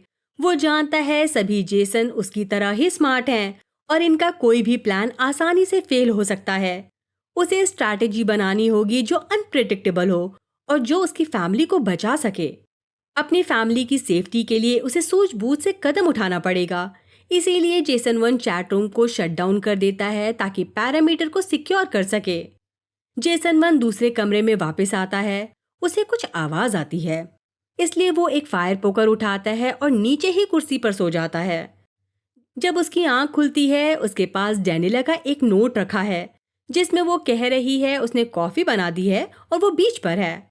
जेसन 1 अपनी कॉफी का कप लेकर नीचे आता है और उसके पास जाकर बैठ जाता है। डेनिला मानती है उसे पहले जेसन 2 पसंद आया था, लेकिन धीरे धीरे वो समझ गई कि वो उसका असली हस्बैंड नहीं है। जेसन वन माफी मांगता है और बताता है उसे वो जिंदगी पसंद थी जो उसने डेनिला के साथ बनाई, लेकिन कुछ पल ऐसे भी थे जब उसने एक अलग जिंदगी के बारे में सोचा। उसके यही सेकंड थॉट्स शायद इनकी करंट सिचुएशन का रीजन है। जेसन वन आगे बोलता है दूसरे जेसन्स के मन में भी ऐसे ही सवाल थे और इसी वजह से वो इस दुनिया में आए। लेकिन डेनिला उसे याद दिलाती है कि ये उसकी गलती नहीं है। जेसन वन बताता है उसने दूसरी डेनिला के वर्जन से भी मुलाकात की जो उससे कभी शादी नहीं करती। डेनिला पूछती है क्या वो दूसरी वर्जन खुश थी। इस पर जेसन वन बताता है उसने भी यही क्वेश्चन पूछा था। वहीं जेसन 5 जो जेसन 2 को पीट रहा था, फैमिली की बैंक इंफॉर्मेशन ट्रैक कर रहा है, लेकिन उनकी लोकेशन उसे पता नहीं चल पा रही। हम देखते हैं जेसन 5 ने जेसन 2 को बांध कर रखा है। वो जेसन 2 से उसका फोन मांगता है और देखता है ब्लैर ने उसे मैसेजेस किए हैं। उसे डेनिला से अपनी कार वापस चाहिए। जेसन 5 उसे बहाने से घर बुलाता है ताकि उसके थ्रू जेसन 1 तक पहुंच सके। उधर जेसन 1 डेनिला को लॉटरी सिस्टम वाले आइडिया के बारे में बताता है। इस पर वो मजाक करती है, जिसने ये आइडिया दिया था वो अगर लॉटरी हार गया तो। वो शेयर्ड कस्टडी वाला आइडिया भी बताता है। वो हंसकर कहती है छुट्टियां तो डरावनी बन जाएंगी। दूसरी तरफ जेसन 2 जेसन 5 से पूछता है कि क्या हुआ। तब वो बताता है उसकी डेनिला, एमेंडा और रायन सब जेसन 2 की वजह से मारे गए क्योंकि वो जेसन 5 की हेल्प कर रहे थे। यानी सेम चीज जो जेसन 1 के साथ हुई थी। वो बताता है एमेंडा एक दूसरी दुनिया में मारी गई, वो पैनिक हो गई थी। लेकिन जेसन 1 की एमेंडा जिंदा है, शायद इसलिए कि उसके साथ जेसन 1 था। जेसन 5 फिर जेसन 2 को चैट रूम दिखाता है। जेसन 2 को रिग्रेट हो रहा है। वो कहता है उसे लगा था कि उसे जेसन 2 की जिंदगी पसंद आएगी। तभी फोन पर मैसेज आता है। जेसन 5 चेक करता है और देखता है ब्लैर का मैसेज है। वो 10 मिनट में आ रही है। जेसन 1 को अपनी फैमिली को बचाने का कोई नया तरीका सोचना होगा क्योंकि दूसरे जेसन इन्हें ट्रैक करने की कोशिश कर रहे हैं। हम देखते हैं चार्ली नाश्ता बना रहा है और अपने डैड को बता रहा है जब वो नहीं था उस दौरान क्या क्या हुआ, इंक्लूडिंग उसकी एलर्जी। नाश्ता करने के बाद चार्ली पूछता है आगे का क्या प्लान है। फिर ये लोग डिसाइड करते हैं कि कल निकलना होगा। जबकि उधर ब्लैर जेसन 1 से मिलने उसके घर पहुंच चुकी है। वो अंदर आती है और डेनिला और चार्ली को आवाज देती है, पर उसे कोई जवाब नहीं मिलता। फिर उसे सीढ़ियों पर खून नजर आता है और वो ऊपर आती है। ब्लैर को बेडरूम से आवाज आने लगती है। वो अलमारी खोलती है। अंदर जेसन 2 बंधा है। जेसन 5 आता है और पूछता है क्या वो अपनी कार की लोकेशन ट्रैक कर सकती है। जेसन 5 उसका फोन लेने की कोशिश करता है, पर ब्लैर उसे घूंसा मार के भागती है। इसके बाद जेसन 5 गन चलाता है और वो रुक जाती है। ब्लैर उसे अपना फोन देने आगे बढ़ती है, लेकिन वो जेसन 5 की आंखों में पेपर स्प्रे मार देती है और उसकी गन उठा लेती है। फिर ब्लैर जेसन 2 को खोल देती है और पूछती है ये सब चल क्या रहा है। वहीं डेनिला जेसन 1 से मल्टीवर्स को समझाने के लिए कहती है। वो मछली का एग्जाम्पल देता है कि ये वैसा ही है जैसे एक मछली को झील से बाहर निकाल दिया गया हो, जबकि वो झील ही उसकी दुनिया थी। जेसन 1 आगे कहता है अगर इनका कॉन्शियसनेस ज्यादा फ्लूइड होता तो ये बिना अपनी दुनिया से हिले मल्टीवर्स को छू सकते थे। डेनिला पूछती है कि क्या जेसन 1 ने कभी वापस आने की बजाय ऐसी रियलिटी में रहने का सोचा जहां वो सेटल हो जाए। जेसन 1 बताता है ऐसा वक्त आया था जब उसने हार मान ली थी, लेकिन उसे एहसास हुआ वो अपनी डेनिला और चार्ली से दूर नहीं रह सकता। शायद इसीलिए वो अपने घर वापस आ पाया। डेनिला जेसन 1 के प्यार की ताकत को समझती है और आखिरकार इतनी कॉन्फिडेंट महसूस करती है कि उसके साथ फिजिकल हो सकती है। डेनिला रिवील करती है वो जेसन के चैट रूम में गई थी और उन्हें बताया उनके आइडियाज बिल्कुल बकवास हैं। उसने जेसन 1 के साथ रहने का फैसला किया है और सभी जेसन को इस बात को एक्सेप्ट करना होगा और आगे बढ़ना होगा। जेसन 1 ये सुनकर राहत की सांस लेता है, लेकिन ये सुकून ज्यादा देर तक नहीं रहता क्योंकि जेसन 1 को एहसास होता है कि जेसन्स ने इनकी लोकेशन ट्रैक कर ली है। बेसिकली जब जेसन 1 पानी लेने नीचे आता है तो कोई बाहर भाग रहा था। वो बाहर जाता है और देखता है कार के टायर्स कटे हैं। दूर से उसे एक और जेसन के चिल्लाने की आवाज आती है। जेसन 1 देखता है एक और जेसन जो लगभग मर चुका है। वो रिवील करता है कि ये काम किसी अलग जेसन ने किया है। यानी यहाँ बहुत सारे जेसन्स आ चुके हैं और एक बैटल शुरू हो गई है। हर जेसन के पास कोई ना कोई हथियार है और ये दूसरे जेसन्स को मारने निकले हैं। जेसन 1 डैनिला से कहता है चार्ली के साथ ये जगह छोड़ने की तैयारी करे। तभी उसके सामने जेसन आ जाता है। वो जेसन 1 पर हावी होने की कोशिश करता है और लगभग उसकी जगह ले लेता है ताकि वो वही जिंदगी जी सके जो डैनिला जेसन 1 के साथ जीना चाहती है। दोनों के बीच फाइट होने लगती है। अचानक यहाँ जेसन 2 आ जाता है और जेसन 5 को शूट कर देता है। फिर जेसन 2 अपनी गन डैनिला को दे देता है। डैनिला जेसन 2 पे गन तानती है। वो अपनी गलतियों के लिए माफी मांगना शुरू करता है। चार्ली उसे एक घूंसा मारता है। फिर जेसन 2 जेसन 1 की वेडिंग रिंग उसे वापस दे देता है। उसने इन्हें वो कार भी दे दी जिससे वो यहाँ पहुंचा था, जबकि जेसन 2 वहां रुककर अपनी गलतियों का सामना करेगा। एक और जेसन जेसन 1 डैनिला और चार्ली को रोकने की कोशिश करता है, लेकिन जेसन 1 उसे कुचल देता है। चार्ली देखता है पीछे सीट पर एक बॉक्स रखा है जिसमें बहुत सारे कंपाउंड की बॉटल्स हैं। इसमें एक फ़ोन भी है।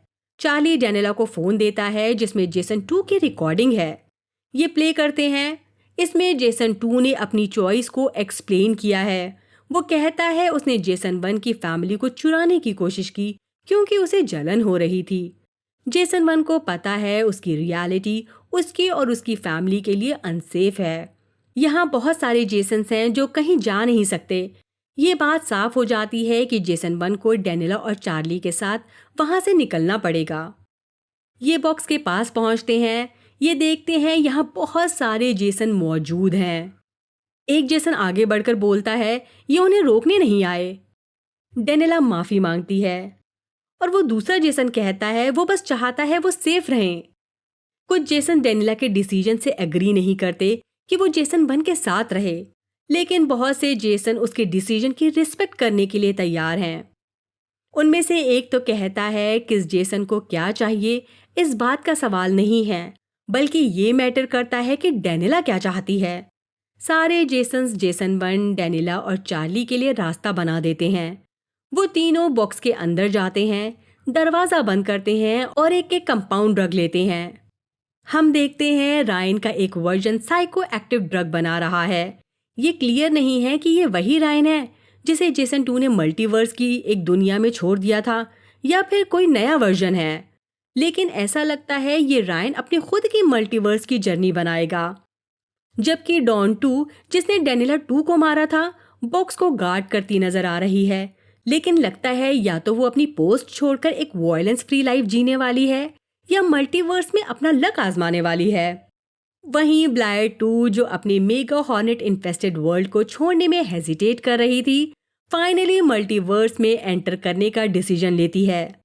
हम एक झलक लेटिन 1 की भी देखते हैं जो खुशी खुशी मल्टीवर्स में ट्रैवल कर रहा है और लगता है वो साइको एक्टिव ड्रग का आदी हो रहा है।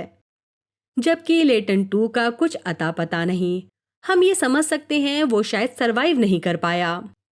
वहीं अमेंडा 2 से मिलने रायन पहुंचता है। हमें ये नहीं पता ये वही रायन है जो साइको एक्टिव ड्रग बना रहा था या फिर कोई और है, लेकिन जिस तरह से वो कहता है वो अमेंडा 2 को ढूंढ रहा था, लगता है वो मल्टीवर्स के कॉन्सेप्ट के बारे में अवेयर है या कम से कम इंटरेस्टेड है और इसलिए वो अमेंडा 2 से बात करना चाहता है। जबकि दूसरी तरफ जेसन डैनिला और चार्ली कॉरिडोर में घूमते हैं। इनकी मंजिल अनजानी है और बाकी के जेसन्स भी इसे प्रिडिक्ट नहीं कर सकते कि वो कहाँ गए हैं, क्योंकि चार्ली दरवाज़ा खोलता है। ये एक ब्राइट वर्ल्ड में एंटर करते हैं और दरवाज़ा बंद कर देते हैं।